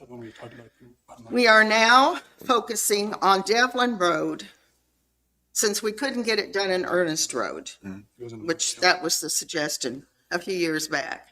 And it's already paid. It is only about 3 miles instead of 6 miles. And it connects to Indianapolis Road that is already chip and sealed by Miami County. Time is of the essence when one can get to a county hospital or trauma center on a major highway, or to a major highway. A neighbor who had had issues that had to wait on trains, he had heart issues, and in the EMT truck, he waited for trains to pass several times because he was commuted to Oglethorpe Hospital ongoing. And it was an issue, a major issue. Also, too, riding in an EMT truck on gravel roads is no fun. I know I experienced it, and it was very rough. Also, a few years back, a train blocked the railroad crossing, and there was a fire in Parker. And the fire trucks could not get to it. We have a petition now that we are submitting to chip and seal Devlin Road. It will give residents of Parker, Centerville, and Blue Mound straight access to a major highway to get to a county hospital or trauma center. A police officer who lives on Devlin Road has trouble getting to his destination, especially in the winter months. And time is of the importance when he is called to duty. Miami County Hospital or a trauma center is only there to help a life. But if you can't get there, you lose. The director stated, and this was the director of the school transportation, and this was a few years back. And all of you have this information because I had another petition, and the school wrote a letter. And I don't know what happened to it. But the director stated that they wanted a chip and seal road where buses can safely transport students, not only to and from school, but also for EMT access in case of an emergency. Okay, let's see here. Let me get this. I've got these petitions too added on here. The residents and taxpayers of Northwest Linn County urge you, all of you, to vote in favor of Devlin Road to be chipped and sealed from 2200 in Devlin Road to the Miami County line of Indianapolis Road for the welfare of residents and students of Northwest Linn County. We do not want to continue as the forgotten area of Linn County, as we are also taxpayers. Respectfully submitted. And this is the residents of Northwest Linn County, and I am Renee Slinkard, spokesperson. And I have 2 letters from residents on Devlin Road I'm going to submit. I also have 2 pages. I didn't have enough time, but I would have gotten a lot more signatures because every house that I went to signed the petition. One guy did not sign, and he said, I don't have anything against Devlin Road being chip and sealed. He said, I just don't want to sign the petition. So everyone signed it, and there were many more that could have signed it, but I didn't have time to do it, unfortunately. So I'm going to pass out what I have here, And we do have other people in the audience, I think, that are here, that are residents that could speak if they would like to. I also have an estimated cost from 2 road and bridge people. Thank you, Renee. They, you. Barbara, do you need a copy?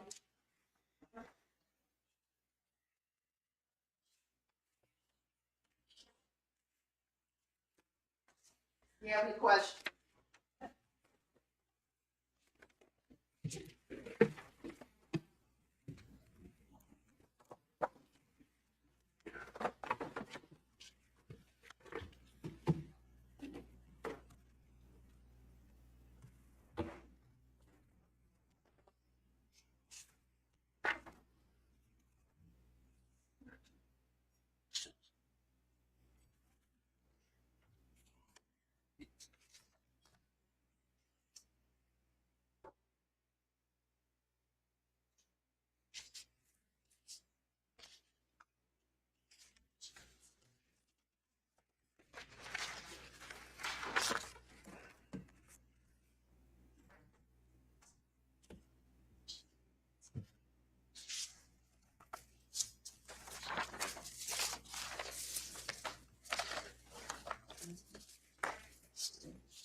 You guys got anything to add?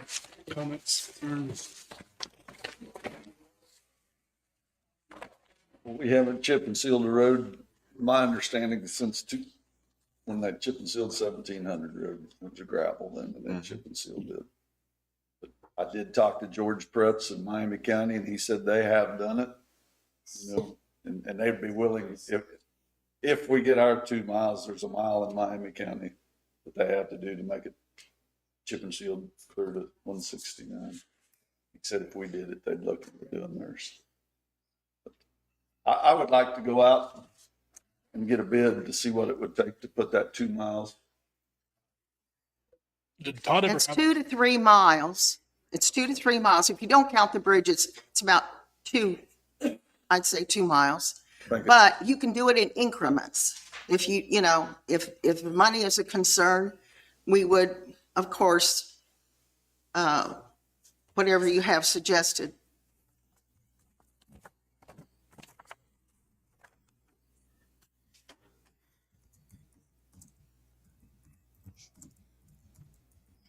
and this road's been brought up, Like do part 1 year and part the next year or something this to has that been effect. brought up multiple times since I've been a commissioner. It's been in there since I've been here too. They've talked I about don't, it. I mean, maybe we try to get a, cost estimate on it, and I'd like to get a cost estimate if we went out to contractors and had them look at it and see what it'd take to get it done as far as the ditching and everything, and just see what we're talking I'd about. like to see where Todd has it fallen on his schedule too. I don't know if if it's ever been on a plan or not, so.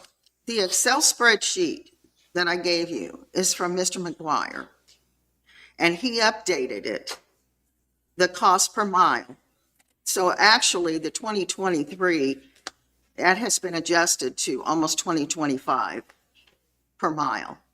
So what you see is approximately how much it'll cost. And that's with the oil, the rock, and the overlay. We have 3 miles to county line from the road going out to Greeley. The Greeley Road to there, it's 3 That's miles. 3 miles. Okay. I'm okay with looking at bids of what it would take to chip and seal. If we're not gonna overlay, do we want to eliminate truck traffic on it and things of that nature? We haven't anywhere else. I don't, who's gonna patrol it?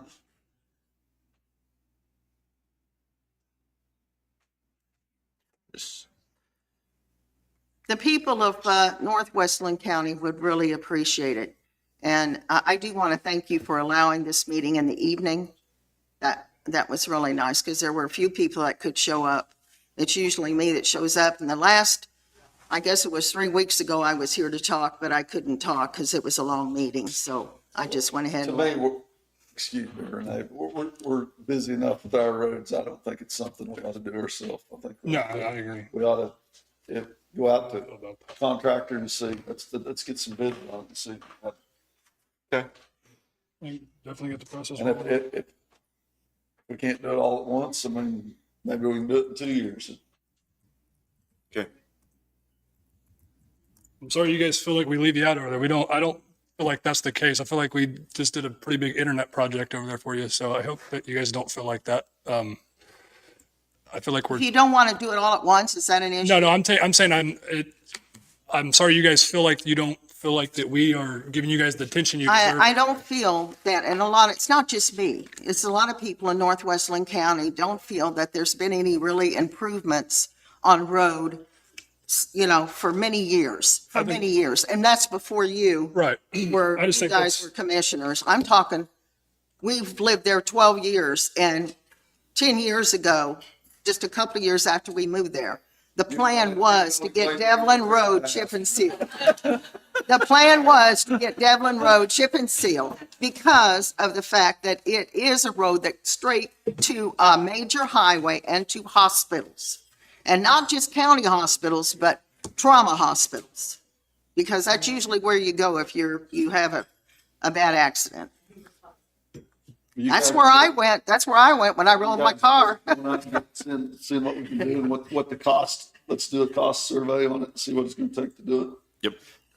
I am. I'm good with that. So what's the We're plan? gonna go out and see, get a cost survey and see what it takes to fix the road. Okay, well, I have two road and bridge guys that put down the cost, and that's that's not 2023, that's 2025, because he updated it. We'll have to go out, if we go out for bids on it and see. Okay, when do you think you can get back with us? Twist my arm.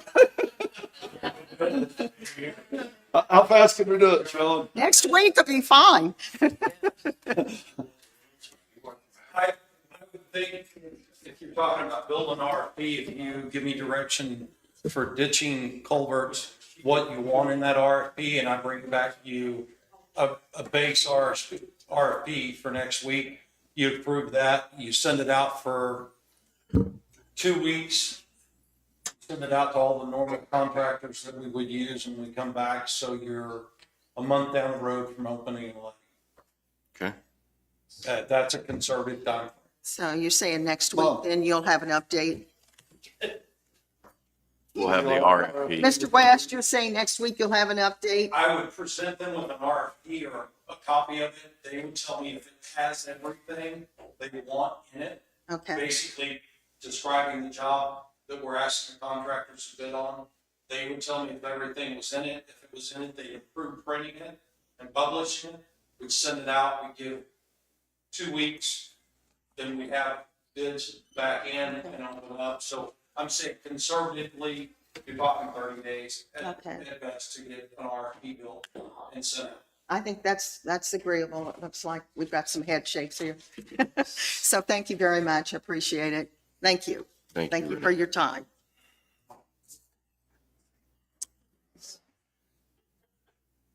All right, Sean, I think we're ready for you now.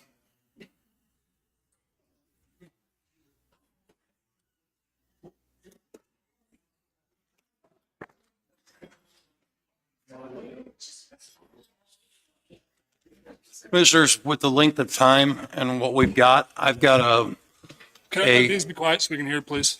Thank you. a 5-minute executive session that I need before we get started. That'll keep us flowing. So if you'd like, if we're almost 2 hours in, if you'd like to take a 5-minute break and a 5-minute executive session, we can come back and go fresh and go push through the whole thing. I don't need a break. I don't need a break. Okay.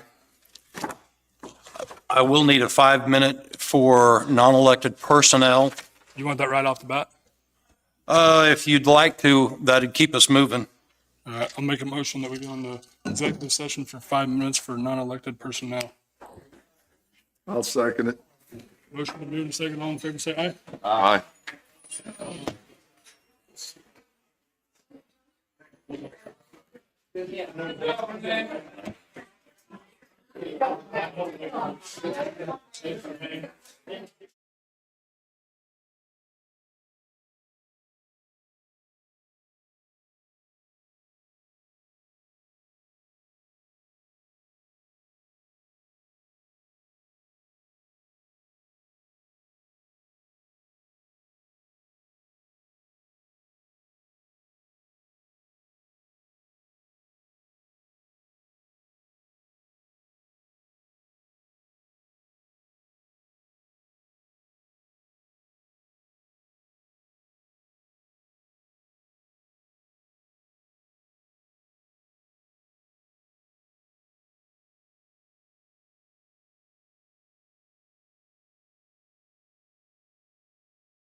All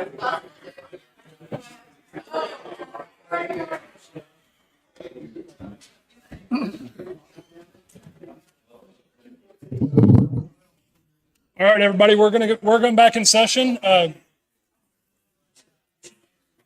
guys, we're coming back into session. Please quiet down so we can get going. We did have a little bit of action from executive session.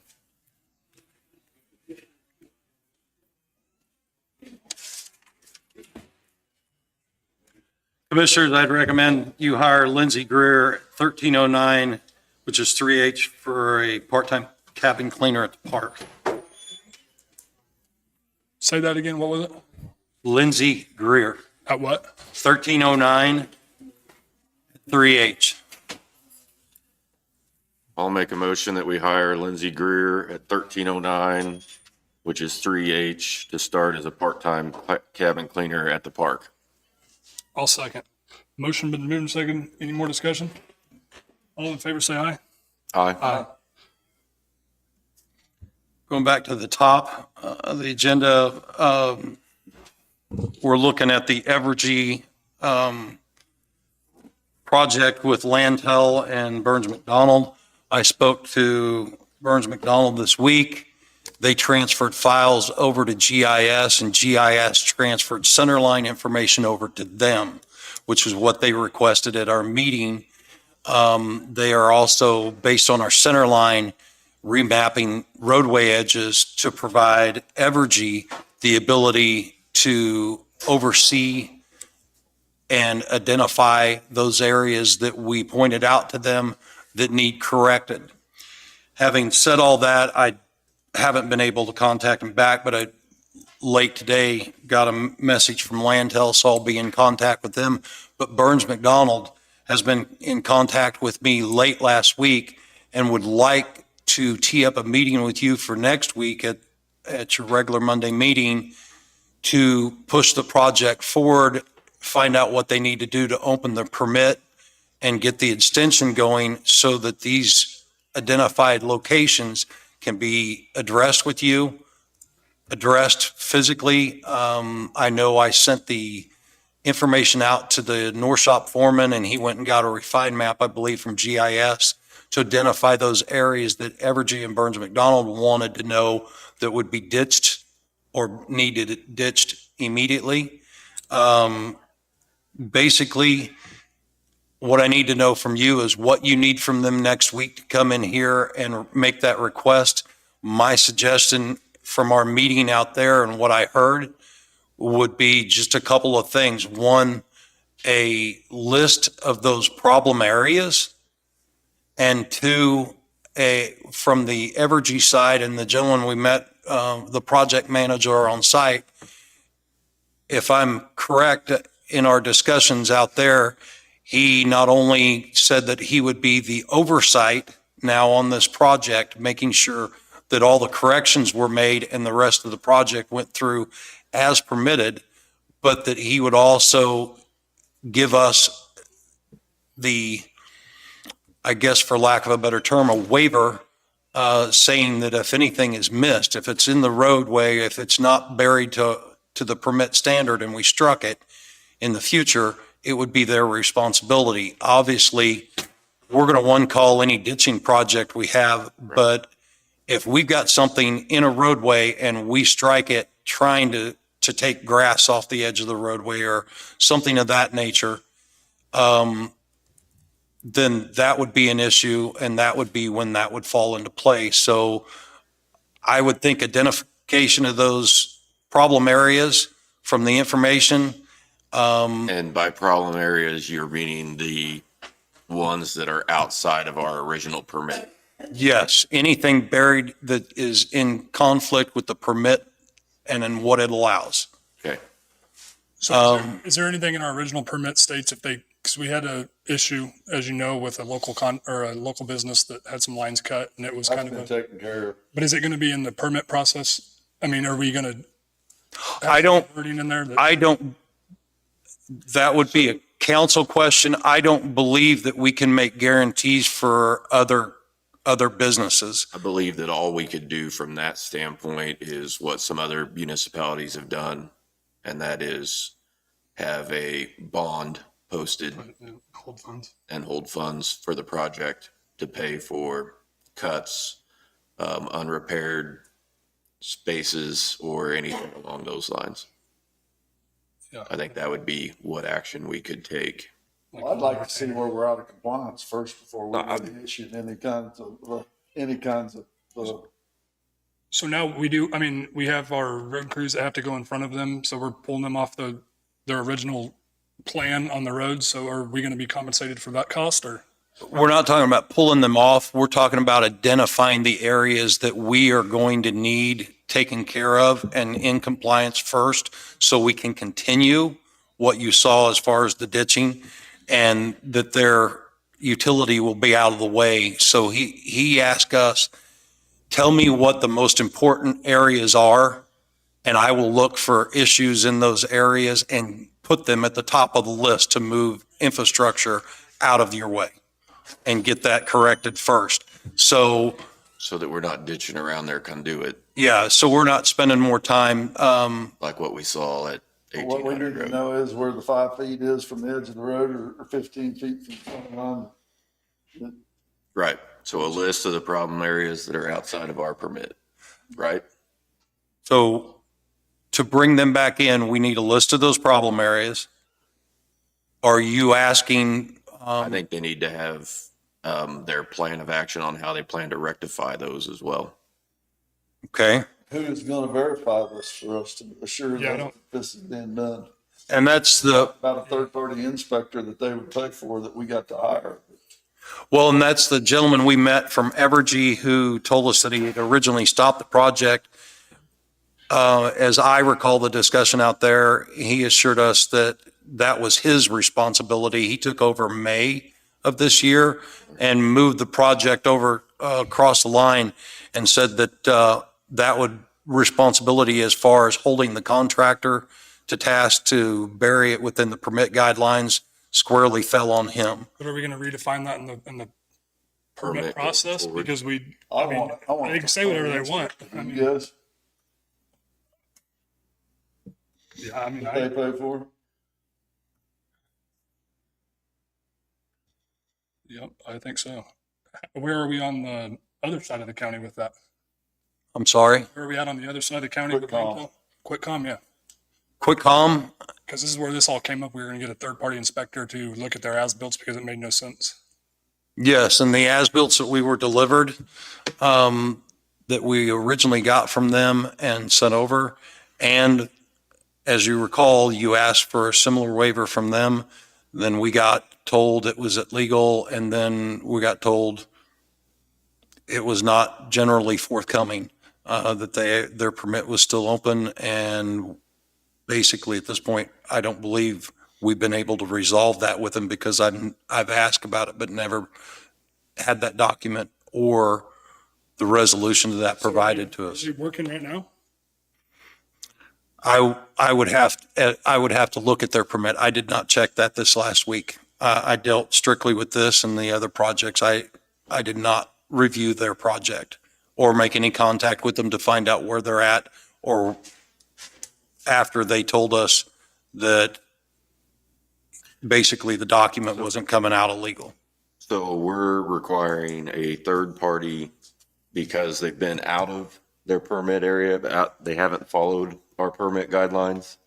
That's what I said, because they didn't follow what they was. I'm wondering, I'm thinking we need to make sure that we're lining this up so that we're keeping some consistency with it on when we're going to request that for in the future. I don't have a problem with continuing it from now on myself, because I don't like what happened. I think it's. What does it stay in the state statute that allows them to come into our right of way? They can come into our right of way, but they can't stop us from doing our work, So, I mean, and we've got two separate contracts here. One's 15 feet from center line road and the other's 20. I think part of it's on the quick comms 20. Right, but that's our, Us, but I mean. right. That's, So how do we justify the price that we have on these permits? Where do you guys come up with that number? What's the equation? How do you get that? The equation's crossings and line sections. It's all built out in the, Well, there's how many different permits, and each of them have a different price on them, don't they?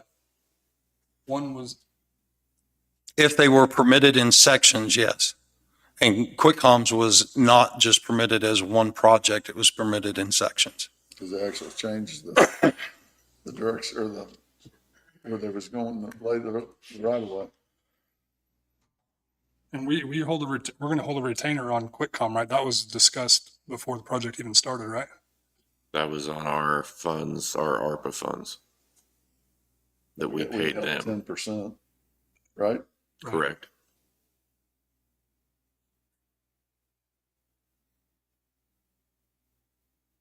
I think our permitting policy's whack. I think we need to redo it, don't you?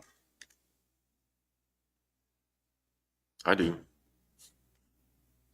I would encourage redoing that, and we've discussed redoing that at several points, but we haven't been able to complete that process. We've started it several times, but we haven't been able to complete and get that reviewed and pushed through to you after a legal review so that we could, again, go digital in the system that Darren has.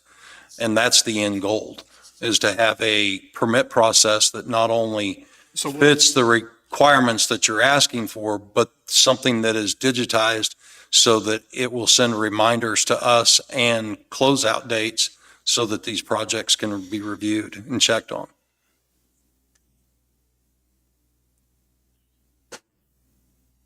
You talk about the third-party inspector, but we allowed this deal to go on, and, it went on a long time. Nobody was For checking, it was over a year, wasn't it? and we're laying it in the road.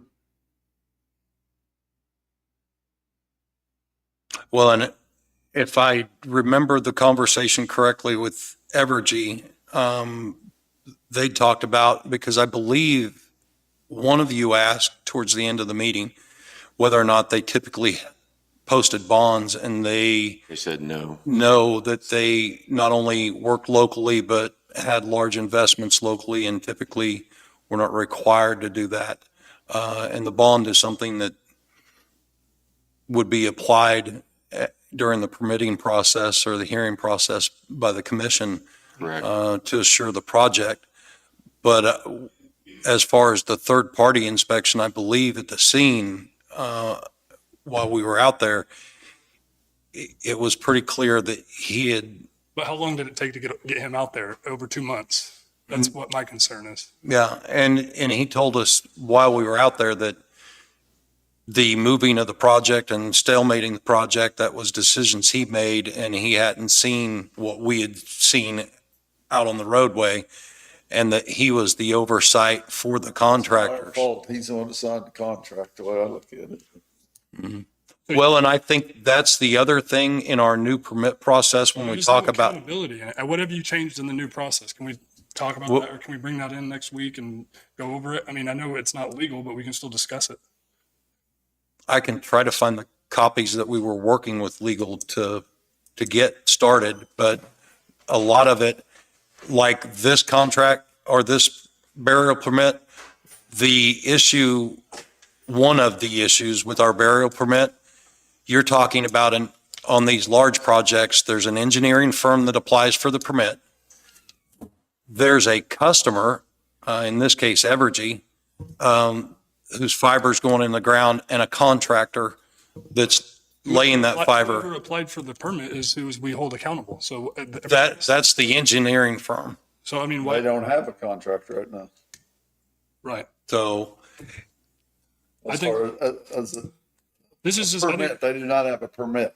just think this is being drug on way too long. I think we bring a policy in, we talk about it, we change what we want, and then we send it to legal, make sure we're doing everything correct, and we have accountability in our policy, and we move forward with it.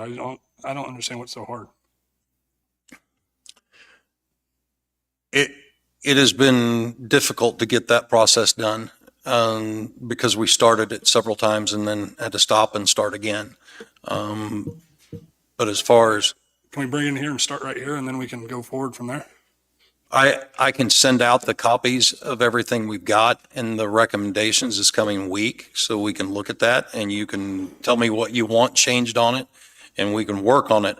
I would encourage you for these large permits that we list not only an applicant and the owner, but any contractors, so that all of these contacts, and I believe it was you, Danny, that made so many efforts to get a hold of somebody that said they were the person to contact or the installer or someone of authority in this project to get an answer from, that we make all of those parties involved in this engineering, ownership, and installation list out their lead contacts on that form, so we have all that information up front, because half the battle's finding out who we're supposed to get a hold of in those companies. They do not have a dig permit now.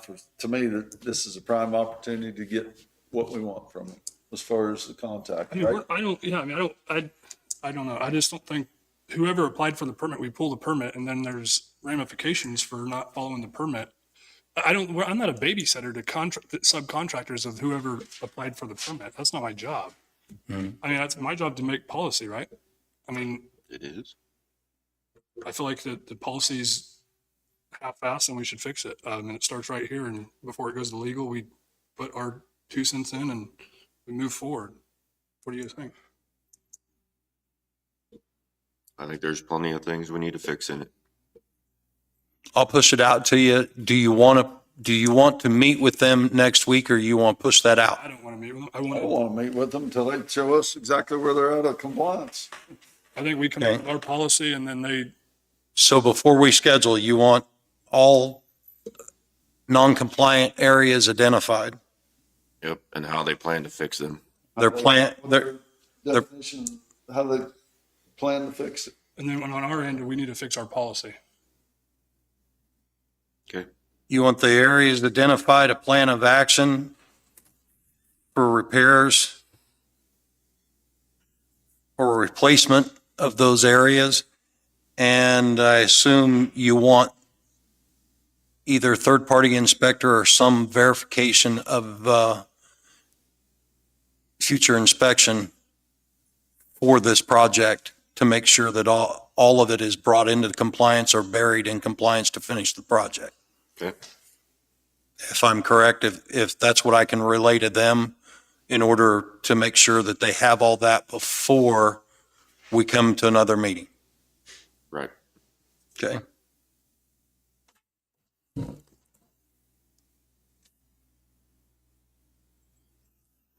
Okay, you've got a copy of a letter to Brandon Phillips. He's your lease on the John Deere. There was no lease to sign. What he told me is that I needed to publish a letter of intent to him to put in for the government contract and the price. So that's what you saw. I adjusted their letter to make sure it covered the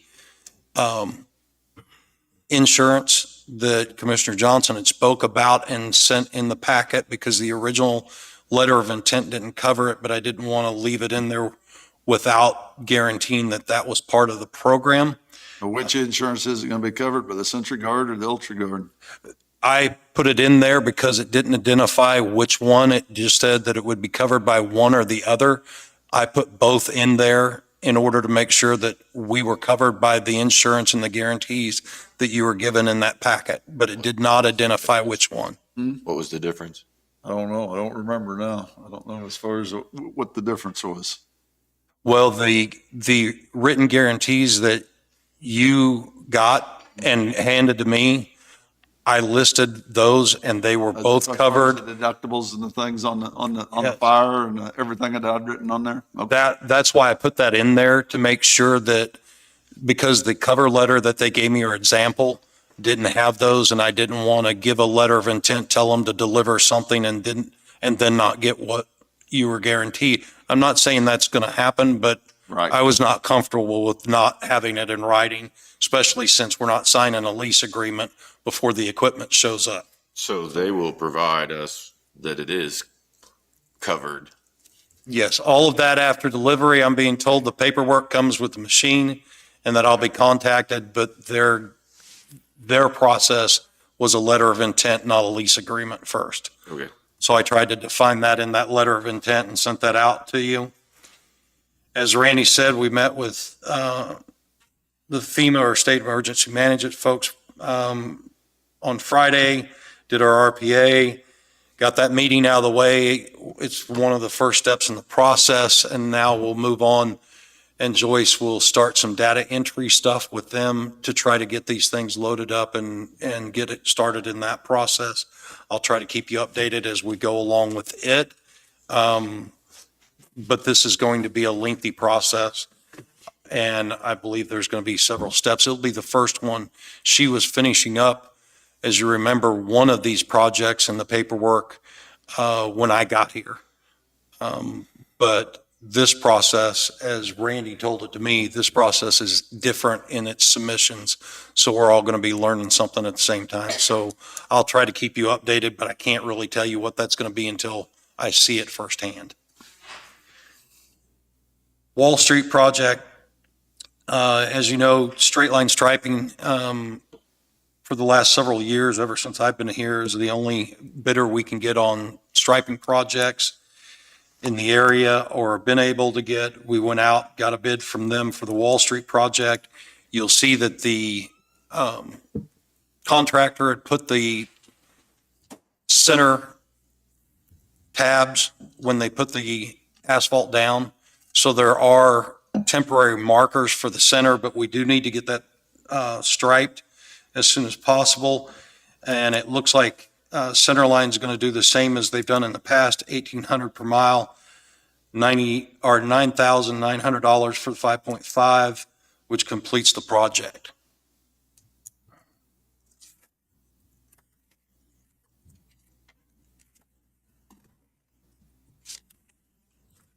And I don't know. And I don't know if you have. How's it look?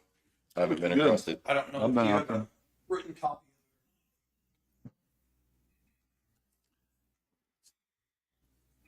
I thought they did a good job on it. Todd went back and looked at it to make sure. As you remember, when we did the last project, coming off 7 over to Parker, we had some mud flaps and some stuff that took out chunks. He went through and checked the project afterwards. There's some entrances off the road, and I don't know who is responsible for that, but going off onto the gravels, there's some things we could do there. I mean, you know, I'll have to ask I Todd. don't know who's in charge or who's responsible, but it's kind of rough coming off. So on something like this, do we hold a retainer on that too? On the project or the striping? The striping. The striping, no, we would not. We've never had an issue, and anything that we've had with that company has been corrected before they left the project site. So once they invoice us, the project's driven before they invoice us. So basically, if you approved it, they'd come down and do it. The same day we drive it, make sure it was there and suitable for what we paid, and we would get invoiced and pay them immediately for the project. You need a motion to approve the bid from Straight Line Striping? Yes, please.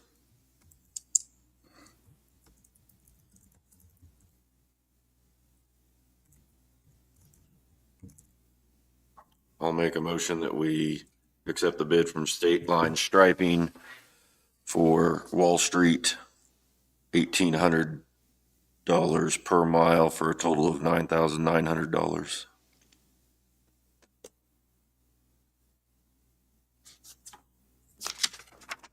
Second. Motion been moved, second. Any more discussion? All in favor, say aye. Aye. I feel like we should have some kind of policy for accountability, regardless of who's doing work for us on any of our vendors, to hold a retainer.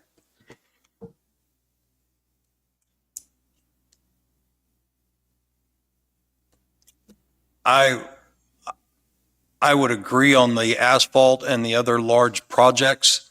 But this type of project, again, it's completed and we drive it.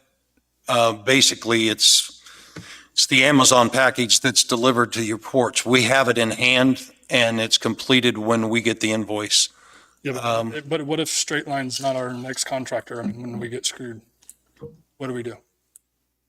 We still wouldn't pay the bill if we drove it after it was, if it was done, we wouldn't pay the invoice. We'd argue the invoice immediately. On a lot of those, like you're talking about, I'm more used to seeing that as we're paying bills as we're going, and we're holding a retainage as we go to make sure that we're getting what we paid for at the end of the project, where this project it's a one-day project. But if we're talking about quality, as far as the paint and it weathering or the paint not sticking, something of that nature, and wanting to hold a retainage on that to make sure that the product is what we paid for, because obviously driving it that day is not driving it 3 weeks later, then that I would understand. But outside of that, I don't know what could go wrong. Well, I just think we need to, I don't have some kind of policy for that. If it's over a certain amount of money that we're paying to a vendor, I think that we should hold some kind of retainer on it for a certain amount of time. I mean, that happens everywhere in the construction industry, no matter the size of the job typically, but. Okay. How do you guys feel about that?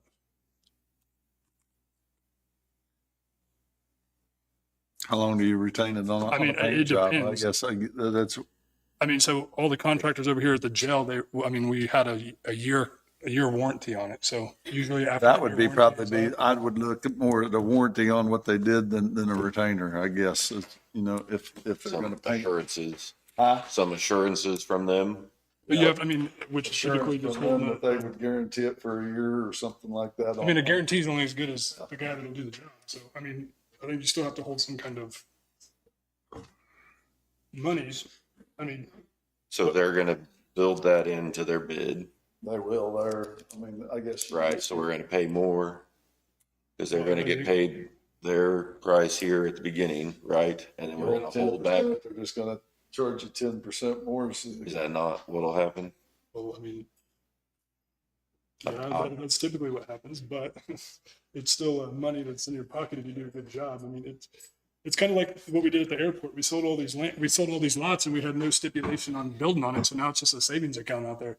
Since you mentioned airport, I got something good about that today. I got a phone call from a Darren K. Bitticoffer from Sun Aviation in Gardner, Kansas. And he said April 9th or August 9th, after August 9th, he'll be down to talk to us.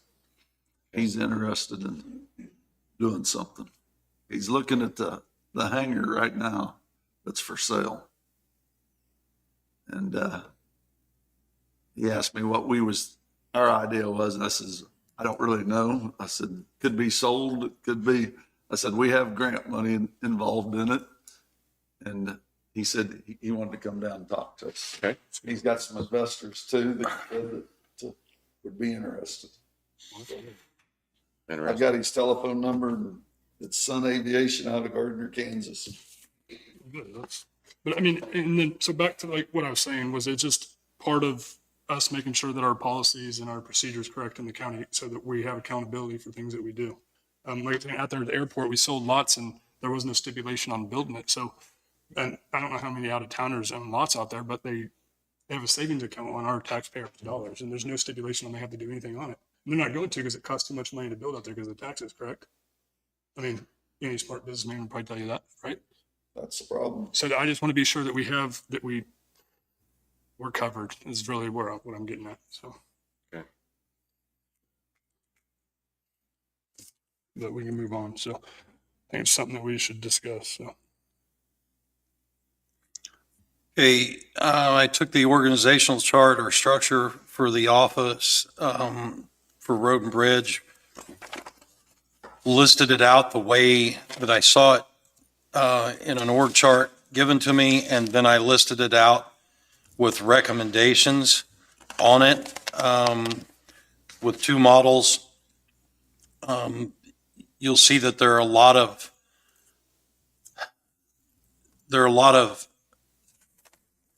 other departments that originally weren't listed, and there were also some concerns about like ARPA funding in the economic development. Also about the duties of each person and their assignments that need defined. But I think this is something that we can push through and work together if you agree on a model. And even the model, the second model that I gave you, in looking at that, doesn't include, although it includes building maintenance, it doesn't include our contractor and put him anywhere in there and building projects and other things that obviously, if we sit down and we just do a job description and work these out and find out what you want from these positions, we can put together and build the model. But what I tried to give you was the options, what you were looking at, what was recommended, and then the options of what I saw. I do think it's important how you structure it, because not only will it assign those duties, but it'll help us build that job description, and it'll also help for the accountability later on in those positions. So do you want to go over each model?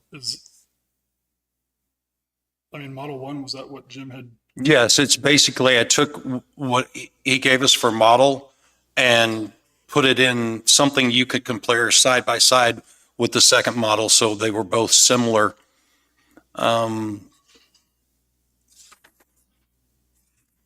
It's just basically a different type of flow chart for the same thing. But the first model breaks down the current duties of the Public Works Administrator and the Assistant Public Works Administrator / Economic Development into 3 positions: a County Administrator, What do you want to see? a Road Foreman, Economic Development Director. Although the concept is easy to see, I don't believe this model is complete, nor does it consider several application factors which complicate moving forward with this model.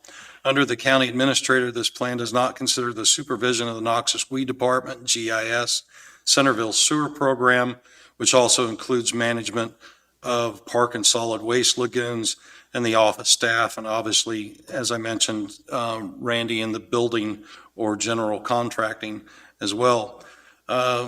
These departments require payables, payroll, equipment ordering, fuel budget planning, evaluation, certification, state reporting, and more. Only timesheets and work orders were mentioned, and as I said, even mine is incomplete, so I'm not sure the model that I was given was completed or just a directional recommendation. So I'm not saying that either one of these models are fully completed. Under the road foreman, this plan would require you to basically, in theory, demote 3 foremen, which with the current market for employees would not be recommended. It would also make foreman responsible for director level duties, which would lead the foreman simply to promote elevated responsibilities and possibly be perceived as promoting with reduced salary. Duties listed: evaluations of employees and hiring new employees, but this does not consider equipment purchasing, equipment maintenance programs, fuel, oil ordering, large project planning, engineering, KDOT program management, budgeting, burial permits, RFPs, producing bids for contractual work, and many others. Under economic development, there's no mention of management of ARPA funding, and there's no mention of assigned duties, which would be needed to be included, but could be done through a contract, as the last one was. Similar, Model 2 is basically the same thing with different assignments and a breakout of all those other considerations to it. This model breaks out the current duties of Public Works Administrator and Assistant Administrator / Economic Development Director into 3 positions: a County Road Administrator, road operations director to economic development director. This model adds the other supervision responsibilities and more accurately depicts the duties of the positions. This model also does not require the demotion of our current foremen and places the newly formed position in line with the responsibilities being asked of the individual. Under the county administrator, this plan would still require the supervision of 9 departments or programs and would also need the assistance of clerical staff. As you know, currently, Joyce, we've got, and David would have to help me with this, but between our staff and our payables and our payroll, with the budgets that we're running, we're doing that currently with Joyce and 1 part-time staff member. It's a daunting task for her to keep up with that. And if we took away some of the things that Jessica does in economic development, she also comes out and assists with the RFPs and a lot of those other clerical duties as needed, where other staff members on the days that Joyce isn't here or Joyce needs help, she is able to fill in quickly and help in those other duties as well. I would recommend that we hire a part-time clerk for the days that Nicole is driving for transportation, or possibly with a discussion with her, return to transportation and hire a full-time clerk for RFPs, leases, bids, hiring, ordering, reporting, and billing. The county administrator would handle payroll, payables, contractual leases, and other administrative duties for the departments under their supervision.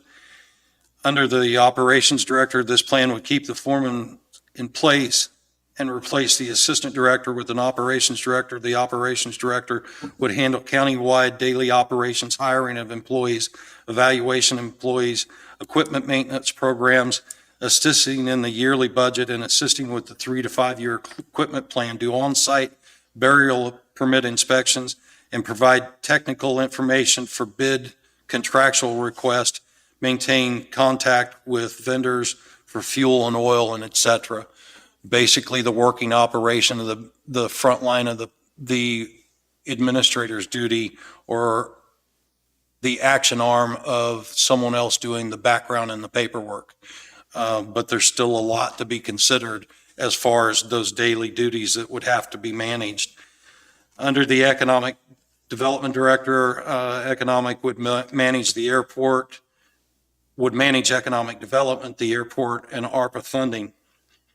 This would be possibly a full-time position, which could be contractual or employee-based. And I believe it was Commissioner McCullough that was interested in a full-time position, so that's why I termed it that way.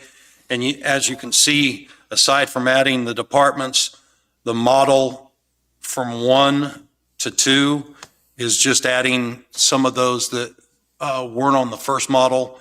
And also, again, before we'd have to decide on a model before we decide on a job description. And we'd have to do that before pushing it out to get someone hired for that position, because with a newly formed position, we don't have a job description to hand out.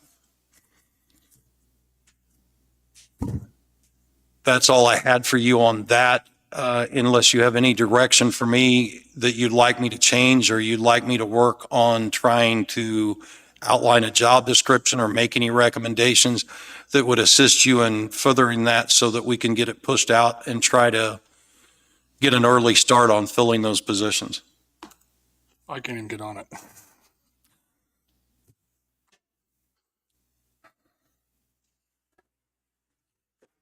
You guys, I like the option 2. very good. If your eyes can read some of the small print, the printout of that model is very small.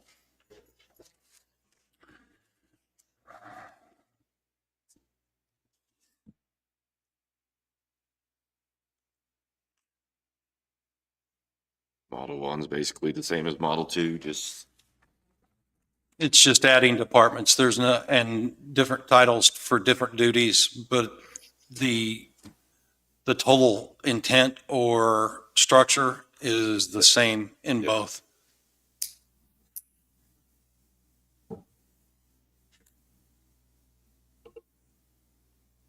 Basically, what terminology and how many assignments do you want those people to have? And then we could build job descriptions based on that.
Would you feel like that the bridge inspection should be underneath the road somewhere?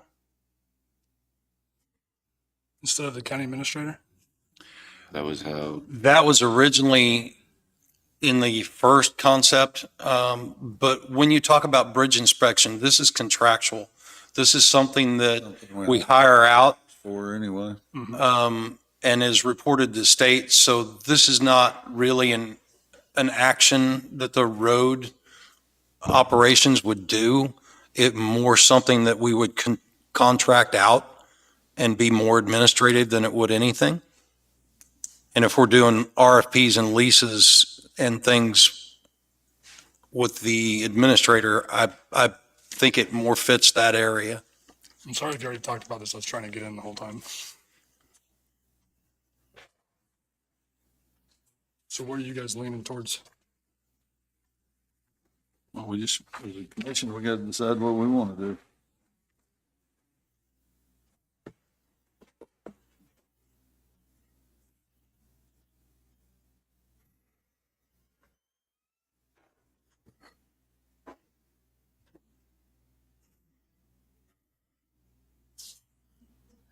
You guys want to pick a model and then review it this week, come back next week and pros and cons and make a decision? Or do you guys want to do both plans, or how do you guys want to do it? I don't think there's that much of a difference between the There are two. just some things that I've failed to put on mine, basically, Yeah, is what but it is. He just added more boxes to it, but, it's the same. Same concept, right? It's the same concept in both and just listing it out. And So, basically, if you pick one or the other, then I would start building the job descriptions for you and try to have those for you next week so we could keep this rolling as fast as possible. that's what I would like to see happen. Is that we go with Model 2 and get the job descriptions built for the additional, for the economic development and the road operations director, so that we can begin putting out for those positions. Well, like on the ARPA funds are gonna be gone with economic development pretty quick, and the airport's gonna be gone. I mean, if we continue the direction we're headed one way or another, so those two things are. So I'm not saying we have to post for that position Right. right away. I'm just saying that, If we do, whatever we do at the airport, and I mean, I think it's a general consensus that we're wanting to yeah, change the operation of the airport, right. whichever way we go. I mean, it's, I would term that, because of your statement, I would term those to completion of those projects, not make them necessarily a permanent duty, but term those under economic development as a job description until completion or deletion of those assignments.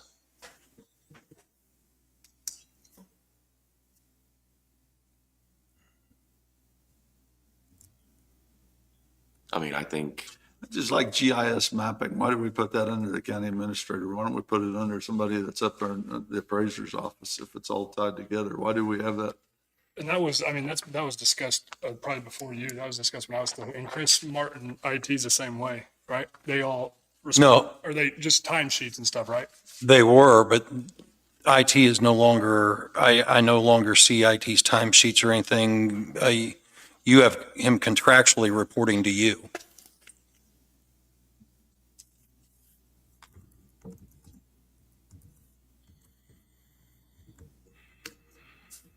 So you were saying GIS with appraisers? Well, why wouldn't we? I mean, it's in that office. I mean, I don't know. I'm not opposed to it. What do you think? I can't remember why we, you remember, David, why that was, it was discussed, wasn't that?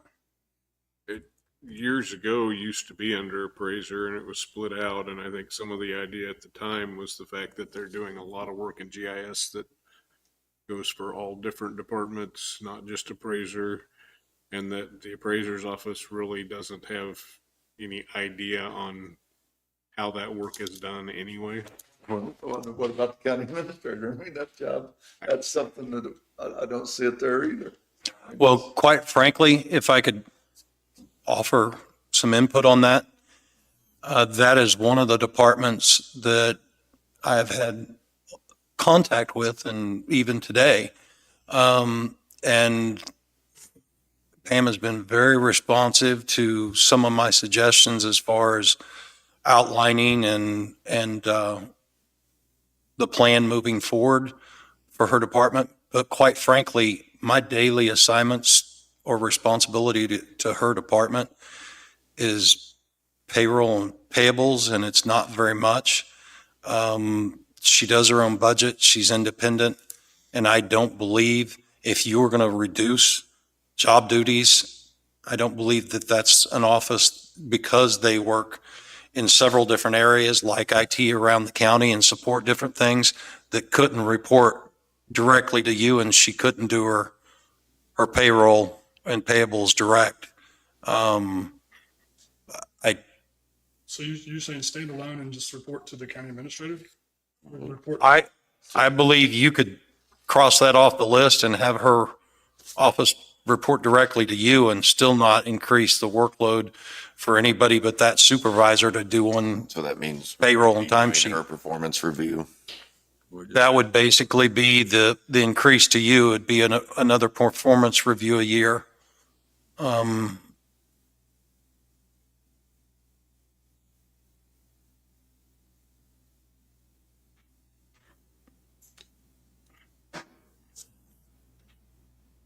health department would just leave standalone. All right, The health department would just leave it as standalone. where it is now.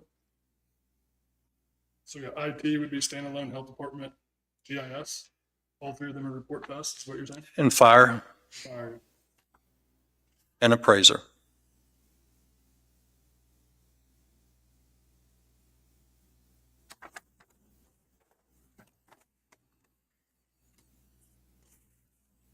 And that's basically what I'm asking you. What do you want me to build into those job descriptions? And I can put it in there any way you'd like. You can get input and we can drive on. But if you tell me to put Model 2 in there and you want to have discussions and then later delete or add to it, we can. It's just tell me which direction you'd like me to go and I'll try to put it down as fast as I can and turn it around to you as fast so we can keep. Basically, the job descriptions aren't changing any. No, I know, it's just more I what don't they're see that we reporting got to to, spend right? much time on the job descriptions because we're not changing anything except the road department. If we go to. We're just alleviating a lot of stuff from, we'll say you. Yeah, I mean, we're not really changing any job description on anybody else, right? I don't see that we are. So the county administrator, we're just really taking all the roads operation away from, say, you. I would essentially disagree with part of that because the part that I do is not the supervision of the operation as much as it is the background, the RFPs, the contractual, the paperwork, the bidding. The budget. The contact with KDOT on the grant programs, the high-risk rural roads, the bridging, the inspections. The part I do is not the daily operations. So Right. as far as taking something away, if you're going to actually have an operations director that's going to be boots on the ground, you're not going to want to fill his day with the things that I have to do, because mine is in that office in there. So you give us a job description for the county administrator, the road operations director, and economic development. So we have 3 job descriptions, really. Yes, and I try to detail that out so we can have a productive discussion with everything that I think those 3 positions would do, so that you can look at it and say, just like what you asked, I don't want that there. I don't want, I mean, I'm saying we don't need to mess with anything else. Yeah, I don't think so. Just 3 different job 3 different descriptions for. job descriptions is all we're looking at. Right. correct. Okay. Yeah, I'm model 2. So you guys. That's good with me. I'll work on it and try to push it out as fast as I can so you can look at it. Service request received from the road department, first of the year to current, 348, 304 closed, 44 currently open.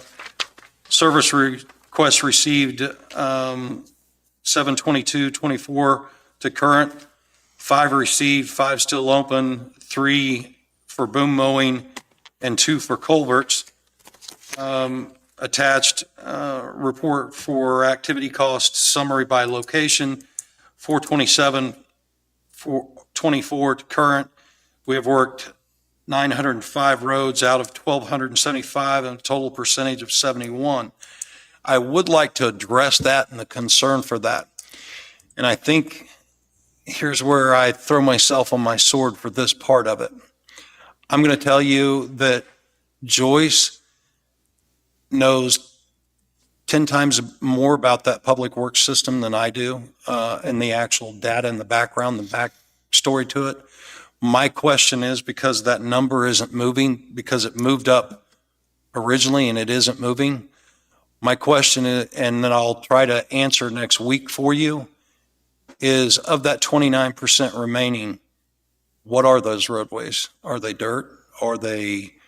Does our computer system count hard surface, dirt, or minimum maintenance roadways in that? I'm going to try to identify the missing piece so I can give you more accurate information, because instead of identifying what was done, I need to identify what wasn't done so we can address the problem. Okay. So I believe that that's a data failure or an error or oversight on my part that I'll correct next week. South Shop, I didn't get to put it on yours. I'll have to read it from the email. We've continued to make repairs to equipment and had equipment breakdowns. We've gotten all 3 dump trucks back online and serviced 2 blades this week. We have the gearbox for the Schulte mower, and we'll be installing that next week. That's the unit that will go on the lease. As previously reported, we have 3 major issues with 300, which is an F-250, and we'll be purchasing a gooseneck hitch for 302 to pull the skid steer, because we've got a issue with the unit we've been pulling it with and the transmission. We're getting some problems out of that unit, and it no longer can safely pull that skid steer around. So we've got another truck available. We're just going to have to put the hitch in it. Mike moved the dozer to 1525, and we'll start on the field entrance, which has started already, and is making as many drainage changes as possible on the road next week. Had 3 employees mowing until the boom mower went down, and we have continuously had 2 out all week. 1 is mowing in District 2, and the other is mowing out the blacktops. We've been on normal operations for the rest of the shop.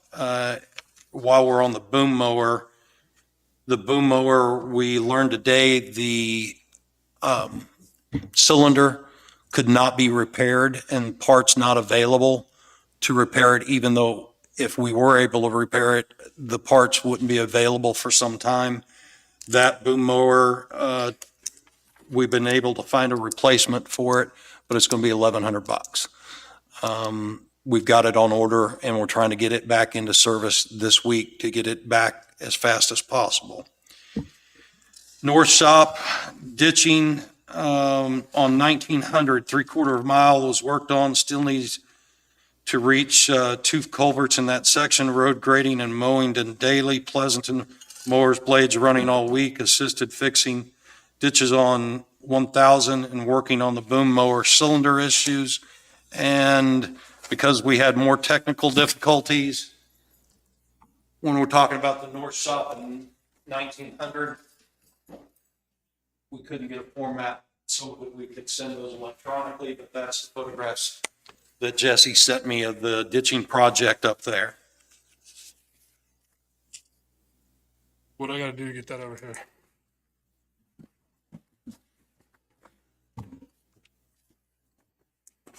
I got a phone call over, I believe it might be a vacated road that we bladed, and put a bunch of gravel on, Zeus Lane. I actually used to rent the pasture there. Do you know? You said Zeus? I believe it's Zeus, maybe. Yeah, I got a phone call over that. That's off 1100 road, I believe. Right past Zener Road, I believe. Zook? Zook? Is it Zook? Zook. Yeah. Do you know anything about that? I do. I know about Mode and Brookstock, and I know they were gonna go and lay the grass off of it because the farmer was having an issue getting his tractor in and out of there, but aside from that, it's basically dead. You said that's north of 1100? It'd be east of 1100, or it would be what south, coming off of south, I believe, right? Is that right? Yeah, south off. South? Okay. I don't know. I thought it was vacated road, but I'll find out and let you know, but I don't know that off the top of my head. I was told we dumped a bunch of gravel on that road. yeah, I haven't been over there, but we dumped a bunch of gravel on, like 6 loads. could have did it when I owned cattle. I'm pretty sure it's a vacated road, but I could be wrong. I will check and find out. I, again, don't know the answer to that without looking up the paperwork on it. So over in my district, I know that when they were in here last, they talked about they didn't have the equipment to do the ditching. So how are we doing things over there? In Pleasanton? Pleasanton was assisting with ditching on 1000, and that's assisting the south shop and using equipment, not only with them, but what equipment they have available, which is the backhoe, and then borrowing the skid steer when necessary and or blading. But again, without asking him which assignment or printing out that, I can't tell you which units were on scene at those events without pulling it up. I owe a citizen an explanation on, it'd be 800 road, I believe. I hear from him all the time, and I can't keep ignoring him. I got to give him an answer of why the entire road hasn't been graded. It's spot graded. And I'd have to agree. I got video going down at my truck, and all my hats, it's so bad, all my hats fell off my dash. So I would have to agree that we're not getting, that the graders in my district aren't staying on the road.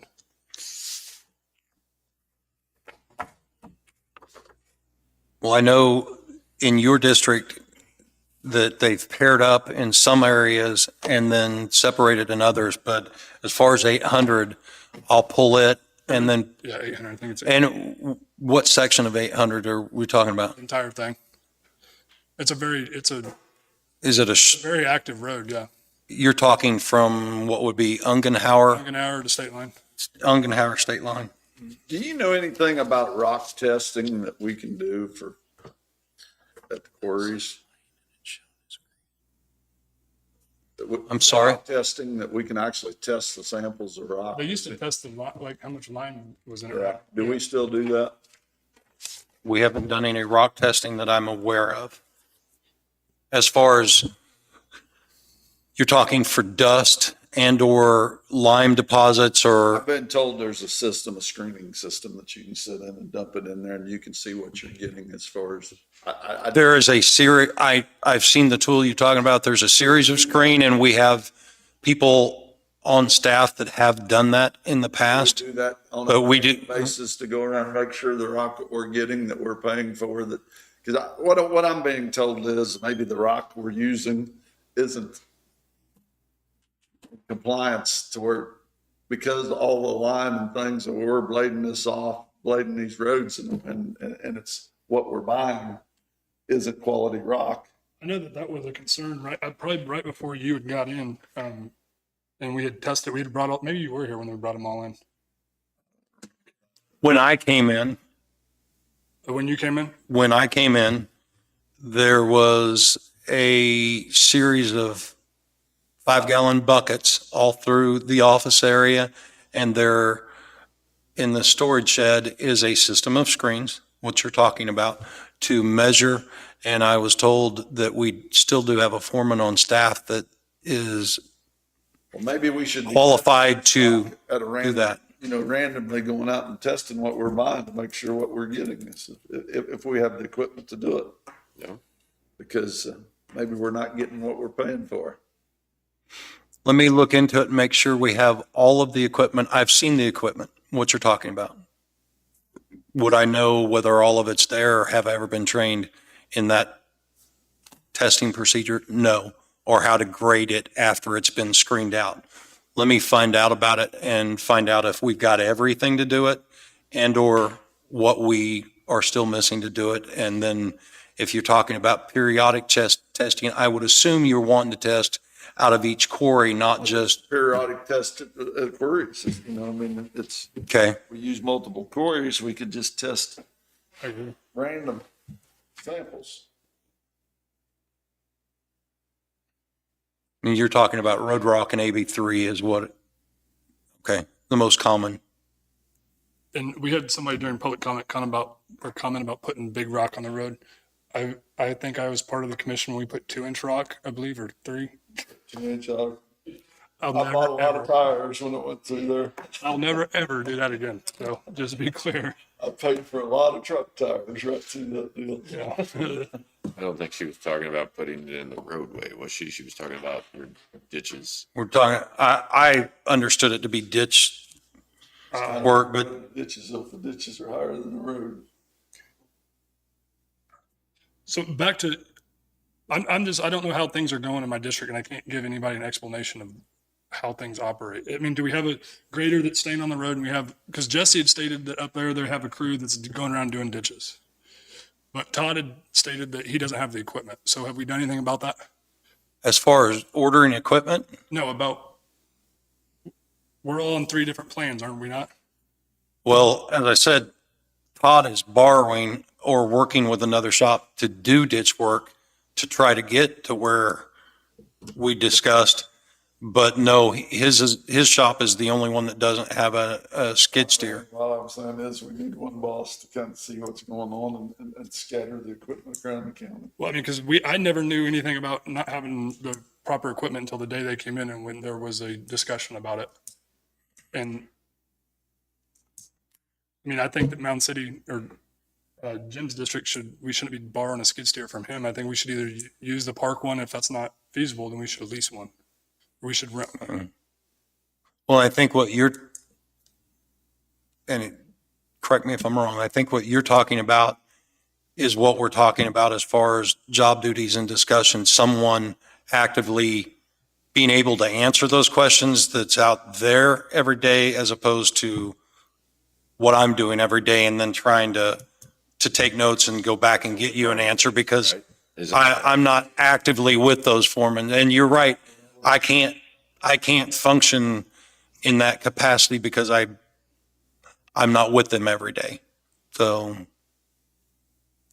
but I will reach out to get those answers, I but think we have, I mean, that position is going to take another month to get, is it not? And to work out all the kinks, a month or 2 probably, if that's what we decide on next week, right? I don't feel like we can keep pushing this issue another month or two. I mean, I don't want to micromanage at all, but none of us are on the same page. So you wanting me to reach out to Todd, find out what deficiencies he's got and make any recommendations for equipment to get him where he needs to be? Well, I mean, when he came in here and stated that he wasn't getting anything done because he didn't have the equipment was the first time I ever heard about it. And I mean, wasn't that the first time you guys heard about He it? was an asphalt foreman until not too very long ago. Right. So it's what's that been, 2 months? I mean, we had all came up with a plan, did we not? Of how we wanted. Well, I don't see that in my district. Maybe that's what I'm I don't saying. see That's what I want, that. though. I'm not seeing it. Looks good. You do my road plans good. Looks good, real good. It does look good. I'm not seeing it. Are you? And I guess you've seen it. Yes, I am. Oh yeah, it looks good. It does look good. And I know that we just opened Pleasant and Barn back up and we're trying to get all the kinks out. I don't hear what they need to make it happen. And then we're the assholes at the end of the day wanting a plan but that was the first time I ever heard that he couldn't do the plan after a month. We thought we had a good plan in place. Jesse was the It only would be first statements, you got the graders, we got 2 graders over there, we're using them. I mean, that's where I think the grader should stay on the road 100%, not do ditch work right now. I think that's where we use the other equipment to do that. But just a little while ago, we told them that we wanted roads done to completion. Yeah, to keep the grader on the road and use the other equipment to complete the road. A maintainer is a maintainer. It's maintaining the road. You're gonna get the road to be able to maintain it, right? It's not called a ditch cleaner. How did they do that? I don't know, but it looks good. He sat in here right here and stated to me that that's how they did it, was they kept their grader on the road and they had a crew that did that, right?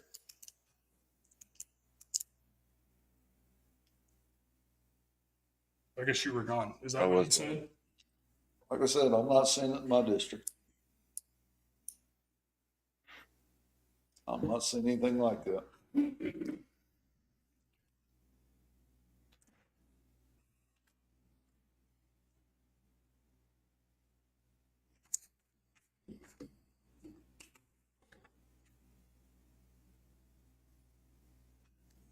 So I'm confused on what our plan is now. I know we've been all over the place with plans, but we're still not on the same plan, are we? I only given the one direction that you gave me as far as a plan to move forward, which was roads to completion. Right, which Jesse was the only one that stated that he was doing it, right? So what I heard Jesse state that he was doing it. I can't recall Denny's answer because we've had so many conversations in between. Todd was the one that I remember saying that he had an equipment deficiency and wasn't able to do it the way that we wanted him to do it or complete it the way we wanted him to do That it. was the first time we had heard about it, and we still haven't done anything to tackle that issue, right? We haven't purchased or leased any equipment or moved any equipment around. You're correct.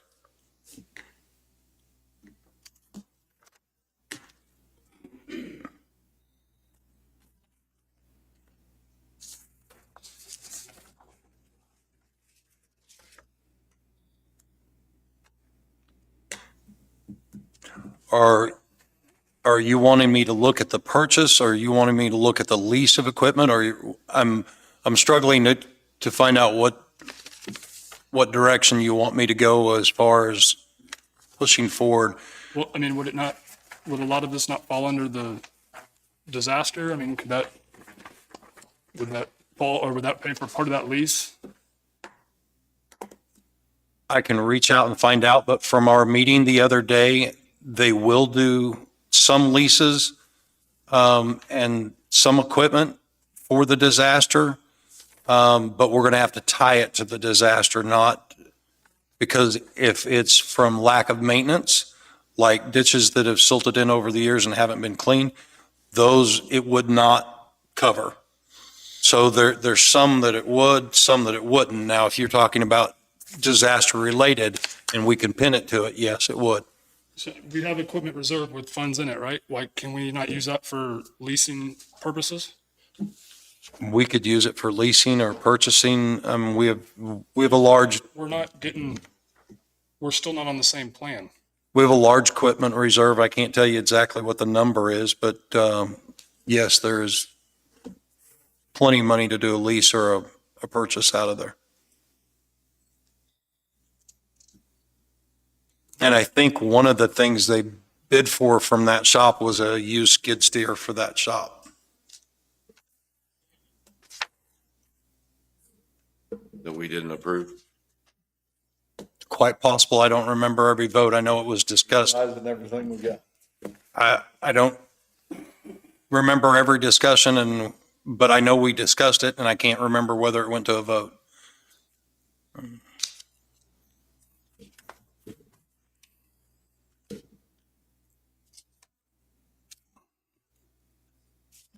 So if I can add a thing or two, I work back and forth between both Pleasanton and Mountain City Shop.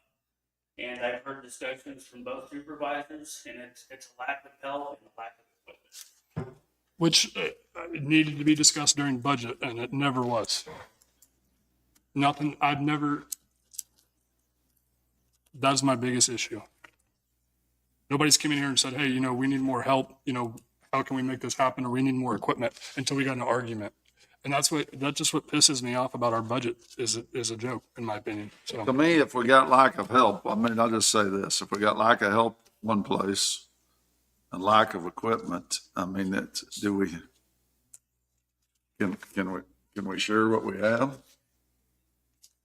yeah, Are we using it, what I'm saying, are we using it to the fullest extent? Or is it sitting there because it's Mountain City, or it's sitting there that's at Pleasanton, or we've got men at Pleasanton that, don't have anything to run, but we got equipment at Mountain City?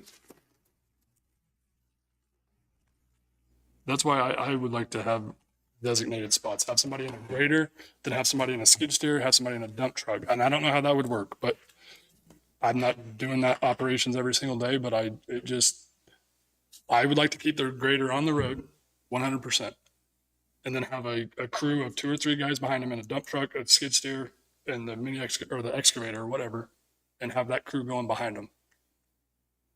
Because right now, what do? We pull the grader off to do a work order with other people? I mean, is that how that happens?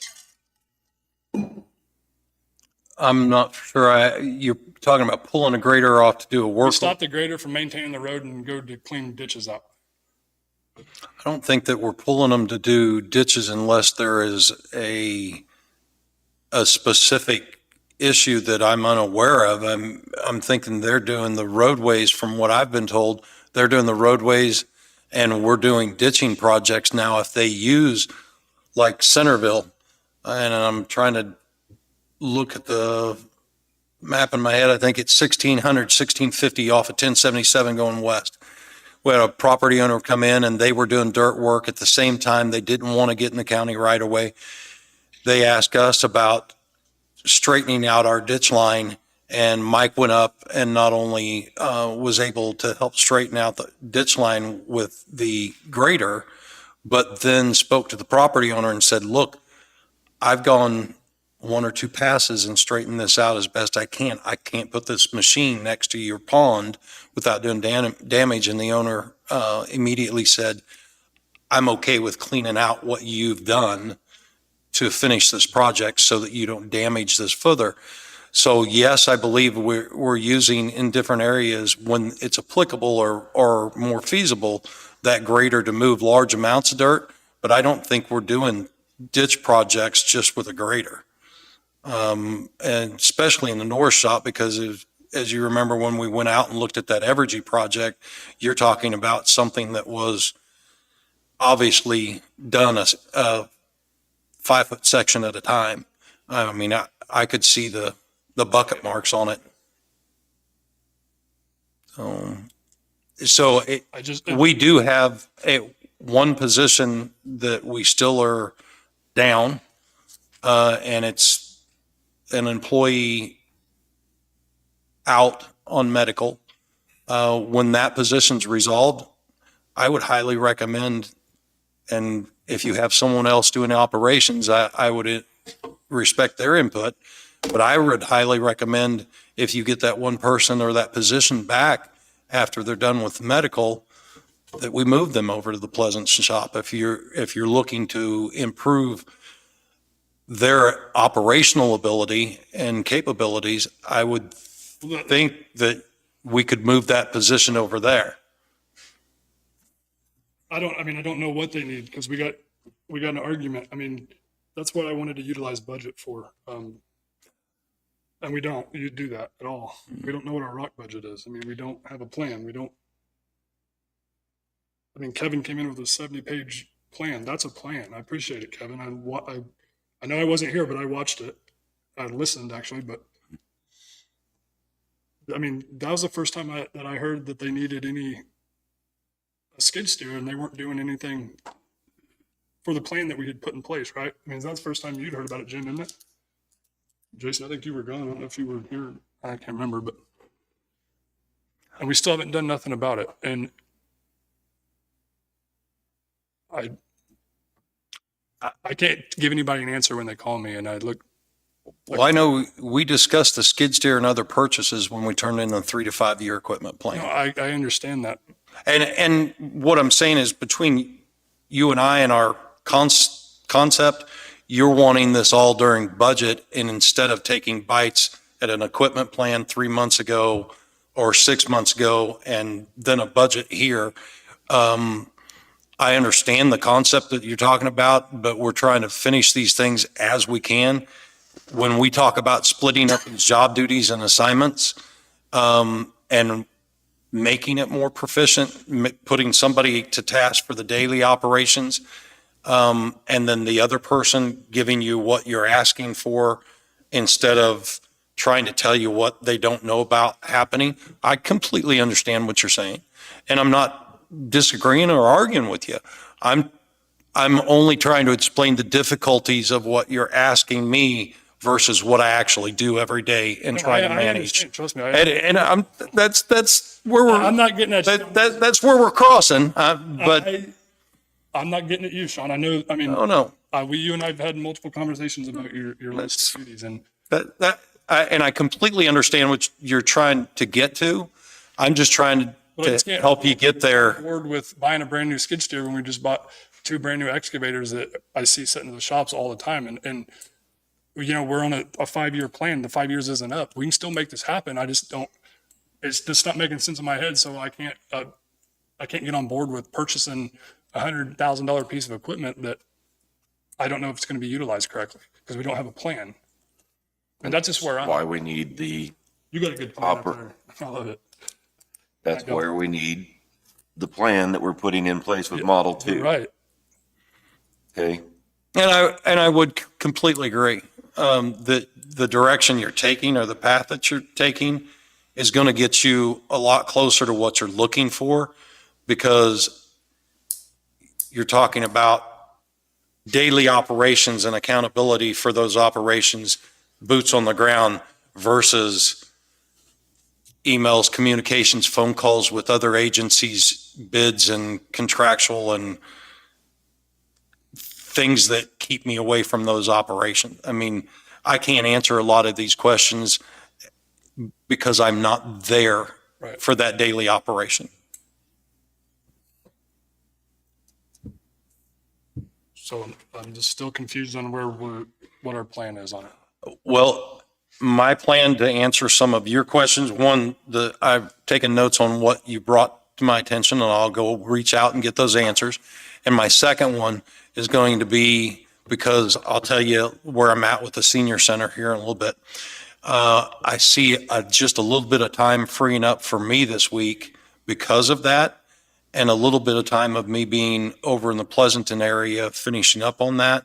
So my plan will be to reach out and sit down to Todd, ask some of these questions, try to get input, because if I don't get it direct from him about what he needs to complete those tasks and relay it to you, then all I'm doing is guessing. So I'm going to reach out and try to answer some of those questions, get you a better answer, and hopefully we have a better discussion next week on it. Because you had stated that we're doing field entrances. What was that?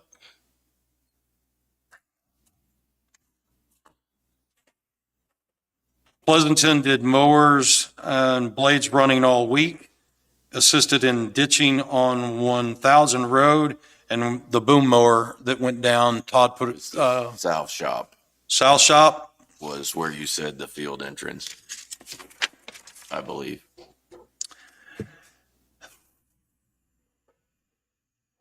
Would it not be easier just to like designate it like 2 days during the month to do that type of stuff that's not pressing, like entrances and then we have the grader stay on the road. We have a crew doing the ditching slash work orders that are a massive priority, and then go do that extra stuff. I mean, that's kind of extra to me, isn't it? I mean, what's our list of priorities? Change culverts or anything on a rainy day. I mean, you can put new culverts in on a rainy day.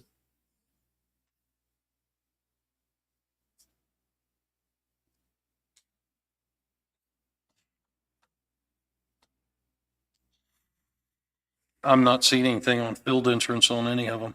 Okay, sorry. I thought I could have sworn you said something. I'm seeing ditching and culverts. And the culverts need to go back in,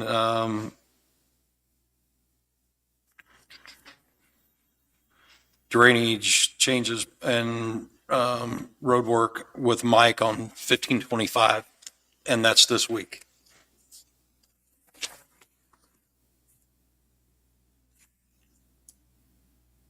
Like I had stated, I am not in favor of hardly putting any gravel on the roads in my district until we figure a plan out. I think it's a waste of money. I'm a restoration guy. Let's get the problem fixed and then we can make it perfect. I think we're wasting money, putting gravel on the roads in my district anyway. I'll take an ass chewing for saying that because, I mean, we have a lot of gravel that's in farmers' fields right now.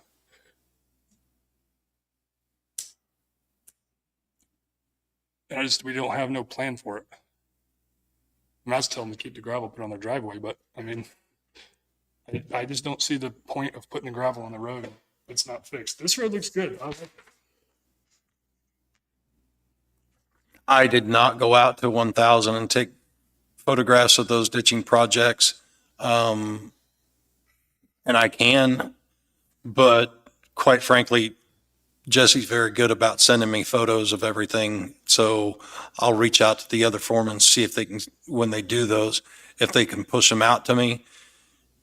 It's just something I guess where I'm at. he does and I include. What I'm stating on the plan that's in my head, I don't know if that's perfect. I'd just like to know what they're doing over there because last time we talked, I didn't have the equipment to do anything. So I'm confused on where we're at.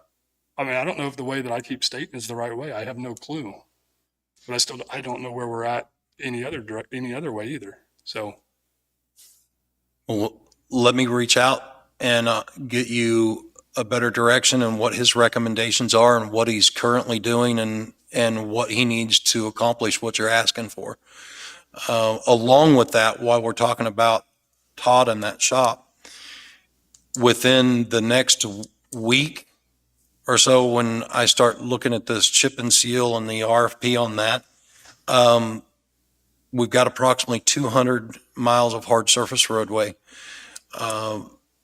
Of that, we do 20 to 25 miles of chip and seal a year to keep those roadways up. And we're coming close on the edge. If we're going to do any chip and seal this year, we're coming close on the timeline for that. And I did need what your intentions were, whether or not we were going to push that out and maintain gravel, or we were going to do any chip and seal or repair projects this year, because if we are, we're going to have to get those things ordered and that equipment ready. I've stated where I'm at. I want to focus on the gravel roads. I think too, I'd like to contract that out. contract that out and go on. We get a warranty on it and we move forward. I mean, that's where I'm at. Okay. So to clarify that, We looked at contracting it out and Jim and I said at that time that it was $100,000 more than what we could do it for ourselves. I know we did, but I'll tell you what, here we are, we're not getting anything done other than it. I mean, that was quite a few weeks ago. It was. I'm not arguing with you. I'm just stating where I was at that time. If we try to cut that cost down by doing our repairs and not our chip and seal this year, if I brought in another cost to try to bring down the total cost on that contractual for just repairs so that we maintain what we have in the worst damage areas, would that be suitable? Or something you'd be interested at all looking Look at? at both. See what the cost. Well, I mean, I just- Off the gravel roads. I want to get the gravel. How many miles of asphalt do we have? Or chip and seal asphalt do we have? 300 miles? 200, 200? 200 hard surface miles, 700 miles of gravel? a little over. I think it's time to get the gravel up to par, because I mean, there's more people that live on the gravel than the asphalt. The asphalt, if we have to do it, I think we should contract it out. Our gravel roads are costing us a lot of money, I believe.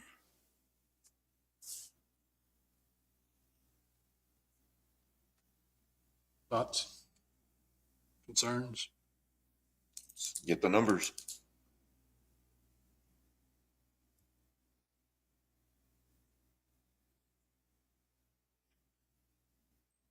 Jim?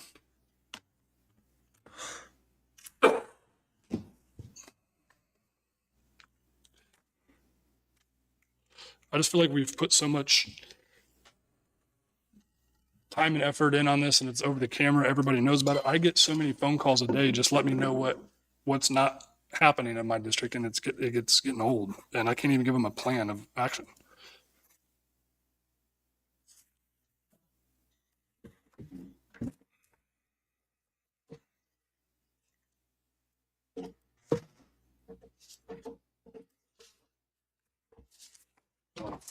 Guess next week you'll come back and we'll.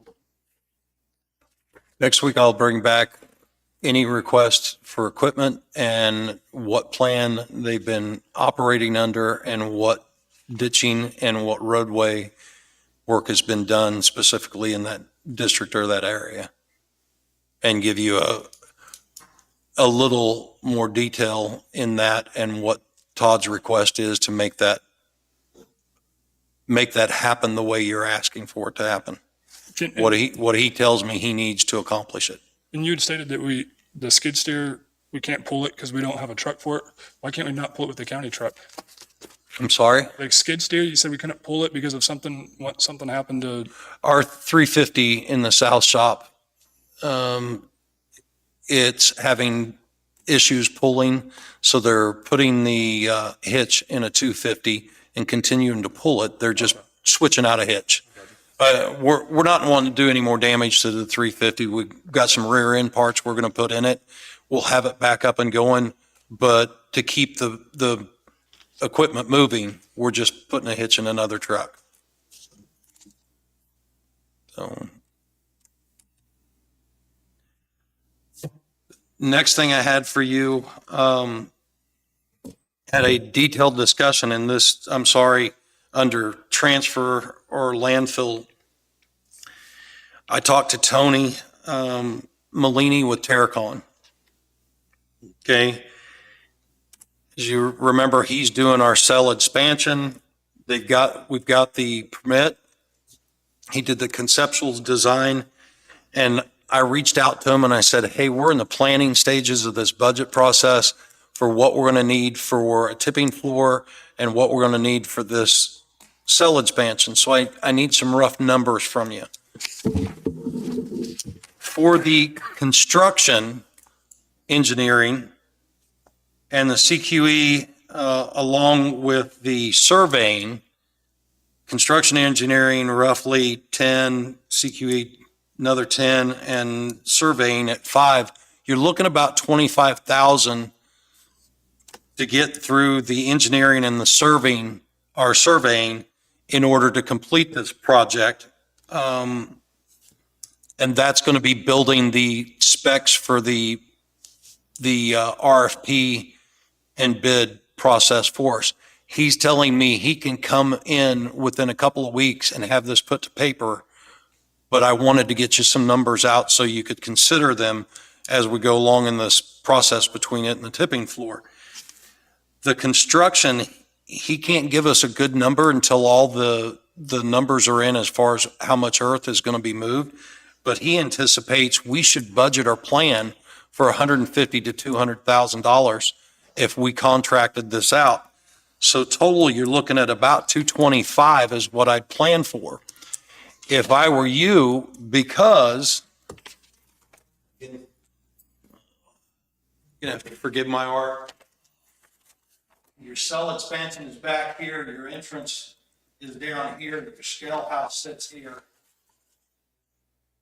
With your old tipping floor sitting beside it, we're talking about a tipping floor between the two.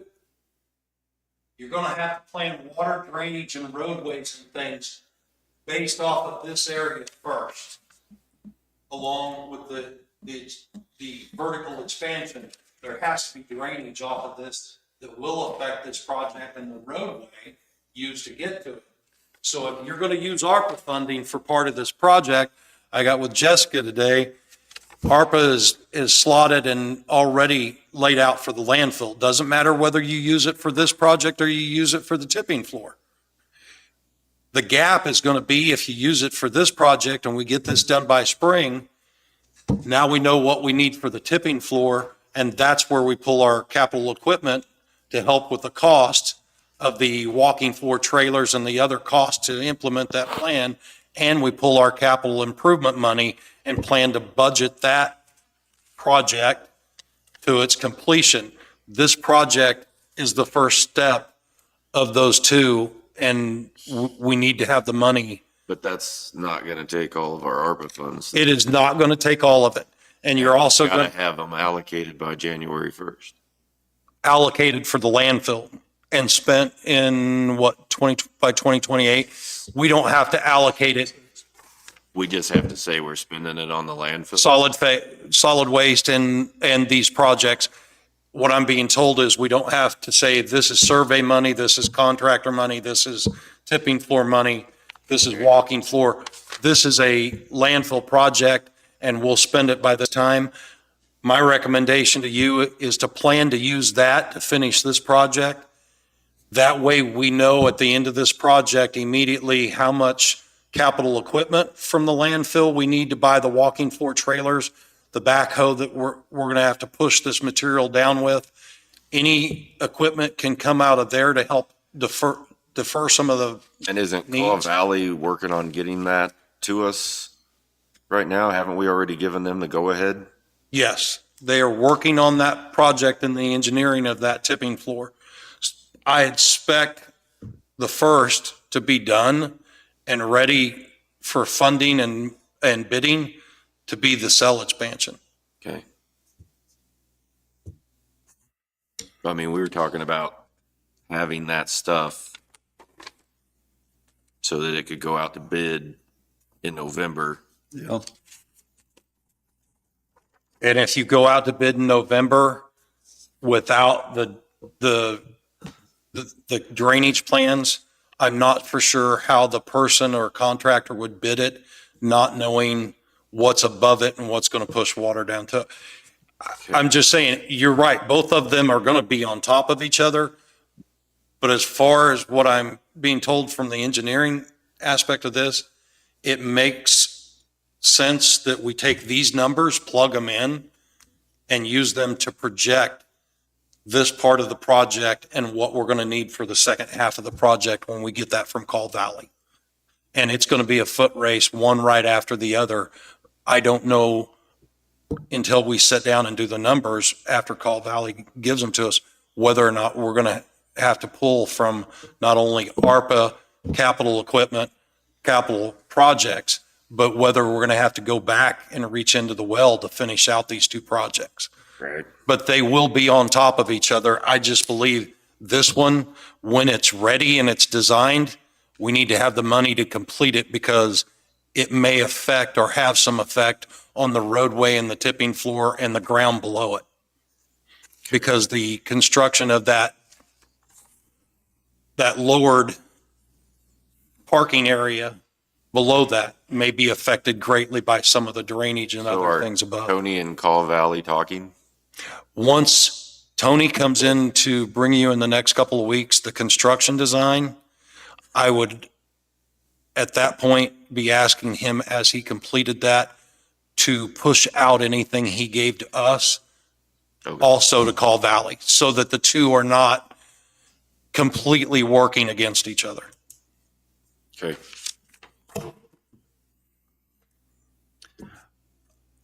Noxious weeds, rather long report from them. As previously reported, July was the month to do pest control spraying on all county properties. We completed this by the second week of the month, usually doing that for half a day, and spot spraying Johnson grass for another half of the day.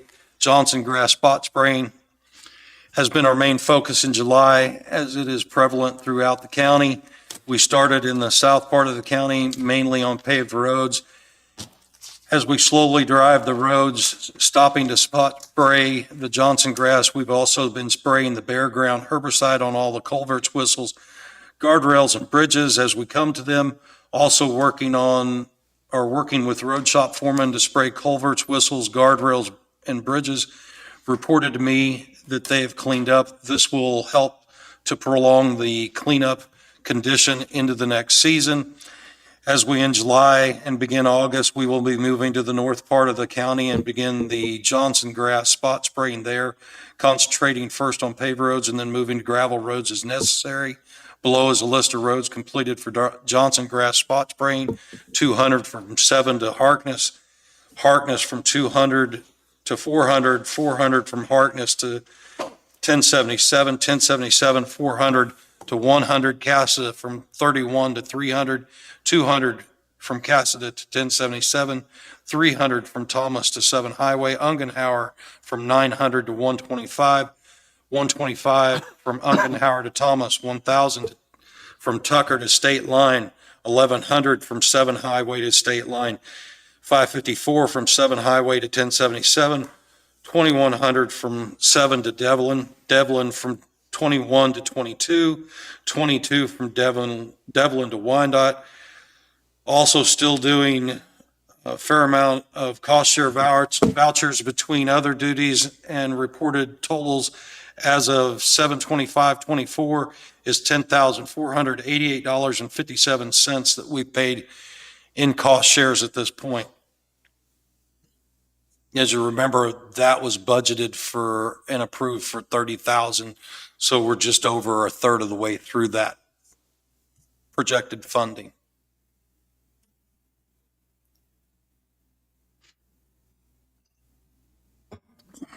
Senior Center, doors in. All the items that the seniors have identified as far as their kitchen appliances, their dishware, their toiletries, their paper towels. Necessities. They were there today. I saw them. They used Yes. the building. Everything has been moved over from that building. Everything left in that building is what they've identified that does not need moved over. All the tables, chairs, and everything are moved over there. We are trying to get some more rubber stoppers for the chairs before we set them up on all the floors. We've got some of them, but we bought out the supply we had. We're trying to get more, and we've done the tables so we don't tear up the new floor. Today, Randy finished out the mop board. Maintenance was working on the last exit sign and the trim around the door that was put in. Then we finished up in the back room. At the same time, the seniors are working, as you saw them over there, cleaning up all of the things that we've brought over. We've already done one round of cleaning on the floor and the tables and the chairs. They are cleaning the dishes and running things through so they can set their stuff on the shelf where they want it. As they work on that this week, I spoke to them this morning. I projected to be ready for the 1st. I still believe we probably will be ready for the 1st, but they have scheduled the meals to start next Monday from Ottawa. I mean, I don't see why it couldn't. I mean, right? They've scheduled them to start from Ottawa on Monday of next week. I believe we're going to be in good standing well into that. I spoke to Randy about the fire code and the occupancy. He told me we're good to go. there's a spin latch on the door that needs to be changed to a two-sided lock with a label on the door that identifies that while occupancy of the building is present, that the doors have to maintain an unlocked position. We'll get that plastered up. We've got the ability to do that on both the doors. So we're down to the fine points of this. And I believe by Monday of next week, they are going to be in there. They're also, like today, reporting some punch list stuff to us. We put in a garbage disposal, had a leak under the sink. We sent somebody over. So there's going to be a few things throughout this week,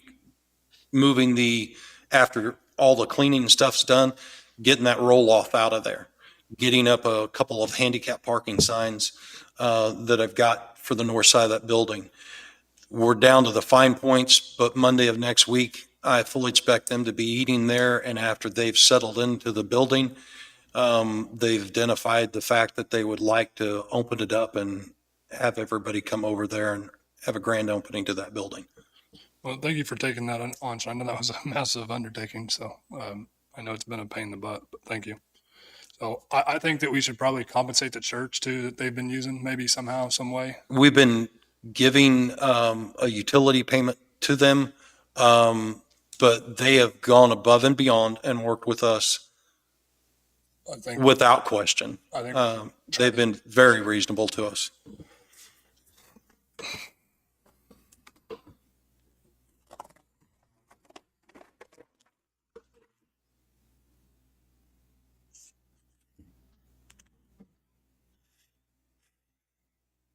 After reading Johnny's explanation, I can't believe I'm saying this, but John, that's the end of my list. Do you have anything for me other than the things you've identified that I need to reach out and bring to you next week? And as I get some of this, like possibly job descriptions or explanations, I will probably try to push it out to you as early as I can so you have it as available. So if you have anything during the week that you want me to refine, we can work on that.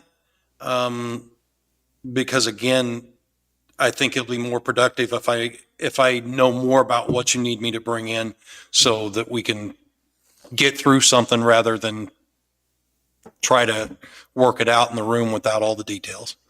So I'll push it out as early as I can, but it'll start on Wednesday and you'll get smaller packets in smaller bites. where are we at on 900 Road in the culverts? 900, Call Valley has it, and last I knew, we were waiting we've got our permit from Water Resource, waiting for a permit from the Corps of Engineers. So have we looked at the material like the culvert? They are also looking at the bids on the culverts for us, on what we need for the culvert pipe, for those 11-foot pipes, and we talked about a 5-foot space and the flowable fill. So I'll reach out to him again, but my understanding is why we're waiting on that permit, he is working on sourcing the materials we need to do the project. So it is moving along. And I also, as you remember, that fun class or functional classification, we pushed that out to him today as well. So we'll get some input back on that, hopefully. And then, as you remember, they're going to ask you to sign a resolution. And the whole purpose of pushing it out to him was to make sure those classifications were correct from an engineering standpoint, so that when you signed them and we got 3 years down the road, that if funding were available, it was for a road that was classified right, and that if funding came available for those roadways, we didn't miss out on it because they were inappropriately classified. And that's an engineering question. So he's working on that as well for us. And I've been waiting on estimates for the front and the back steps there at the courthouse. I contacted 3 different guys. I don't know how we should do this, but Ryan Walker was the only one that got back to me, and he just estimated around I mean, I guess, should I say the price? I don't know how we should do this. Do we need to go back out for bids on it? If it's over, Sealed bids, you shouldn't talk about price. But I mean, yeah, if you're talking over 20,000, those should be RFP'd and sealed bids by my understanding of statute, and anything below that would be competitive bidding according to our policies. the back with the ramp. So that's gonna be under Yeah, right. that amount. But I don't know how you guys wanted to go about that. Do you guys, I want to see it get fixed. I think I don't want to hold it up with loopholes. that's what he did. That's a little under that. He was actually at this. So that's the front and the back. Going up for bid. I'm good with that. So he had estimated 5,000 for the front tear out and rebuild. Or it was a little under that. I just put 5,000, but it's approximately 7,000 for the back with the ramp and all that stuff. And Okay. so I know that it's kind of been. Can we get his bid so that we Yeah, can approve it? I reached out to him again today, and he was able to give me answer or numbers, so I can reach out to him again and try to get something in writing and get it over here for next week, and we can try to move forward if you guys are good with that. I am. That would, I know we've got several people that have reached out to me and asked where that was at. So I know you've been working on that part of that project. But it is of great concern to several people. Okay, well, I'll move forward with it, and Thank you, Danny. that's all I had for you, John. Thank you very much. Thanks, Tom.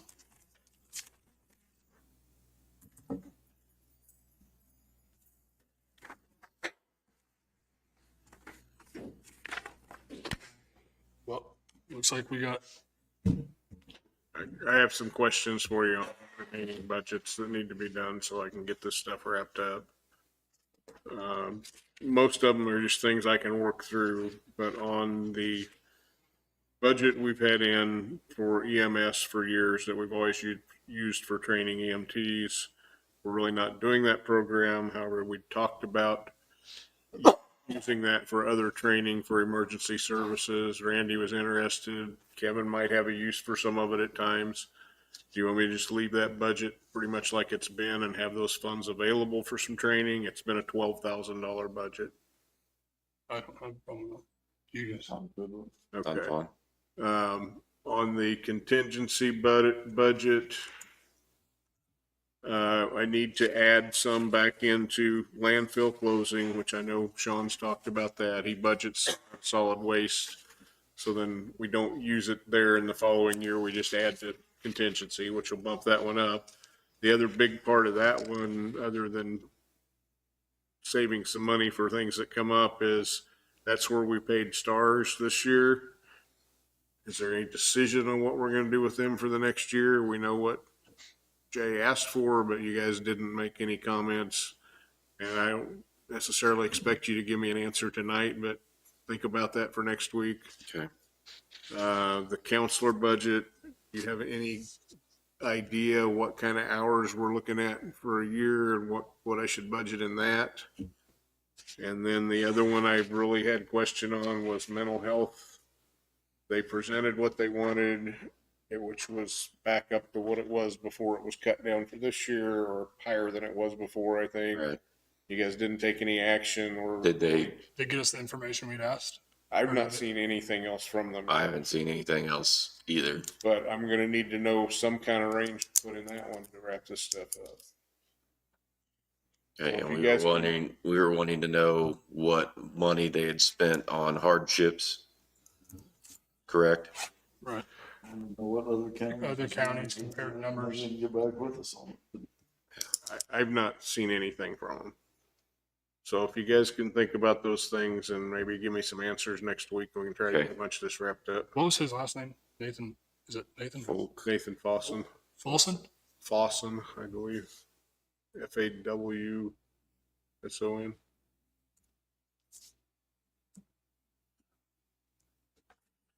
That's really the main ones I wanted to ask you about tonight, and Okay. where you wanted to go on those things.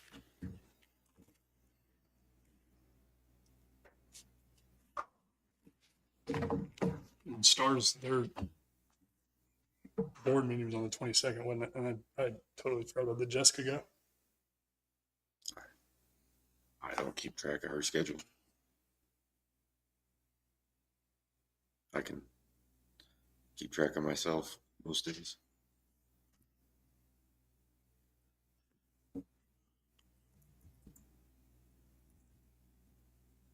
What did we need from him? I mean,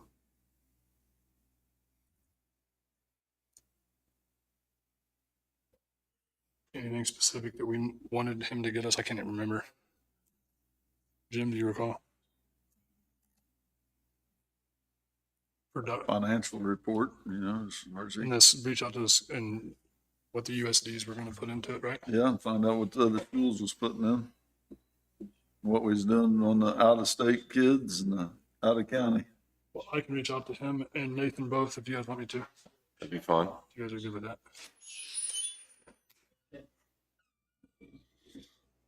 All right. Well, what do you guys think about the evening meeting? It went a little longer, but I think the public liked it a lot. Didn't you guys? I'm still opposed and always will be.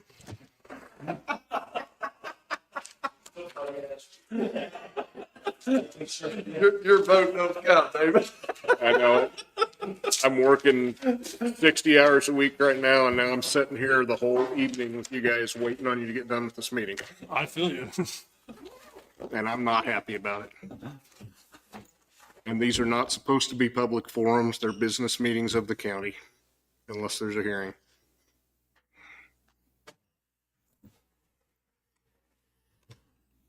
Well, I really enjoyed the meeting. I think I'm glad we had a nice crowd and we'll continue on with the months and go from there. What did we say? For 3 months? 3 months? I thought we had a good turnout, so You ready for a motion to adjourn? I think we are. You guys got anything else? I don't. I'll make a motion, we adjourn. I'll second. Motion been moved and seconded. All in favor, say aye. Aye.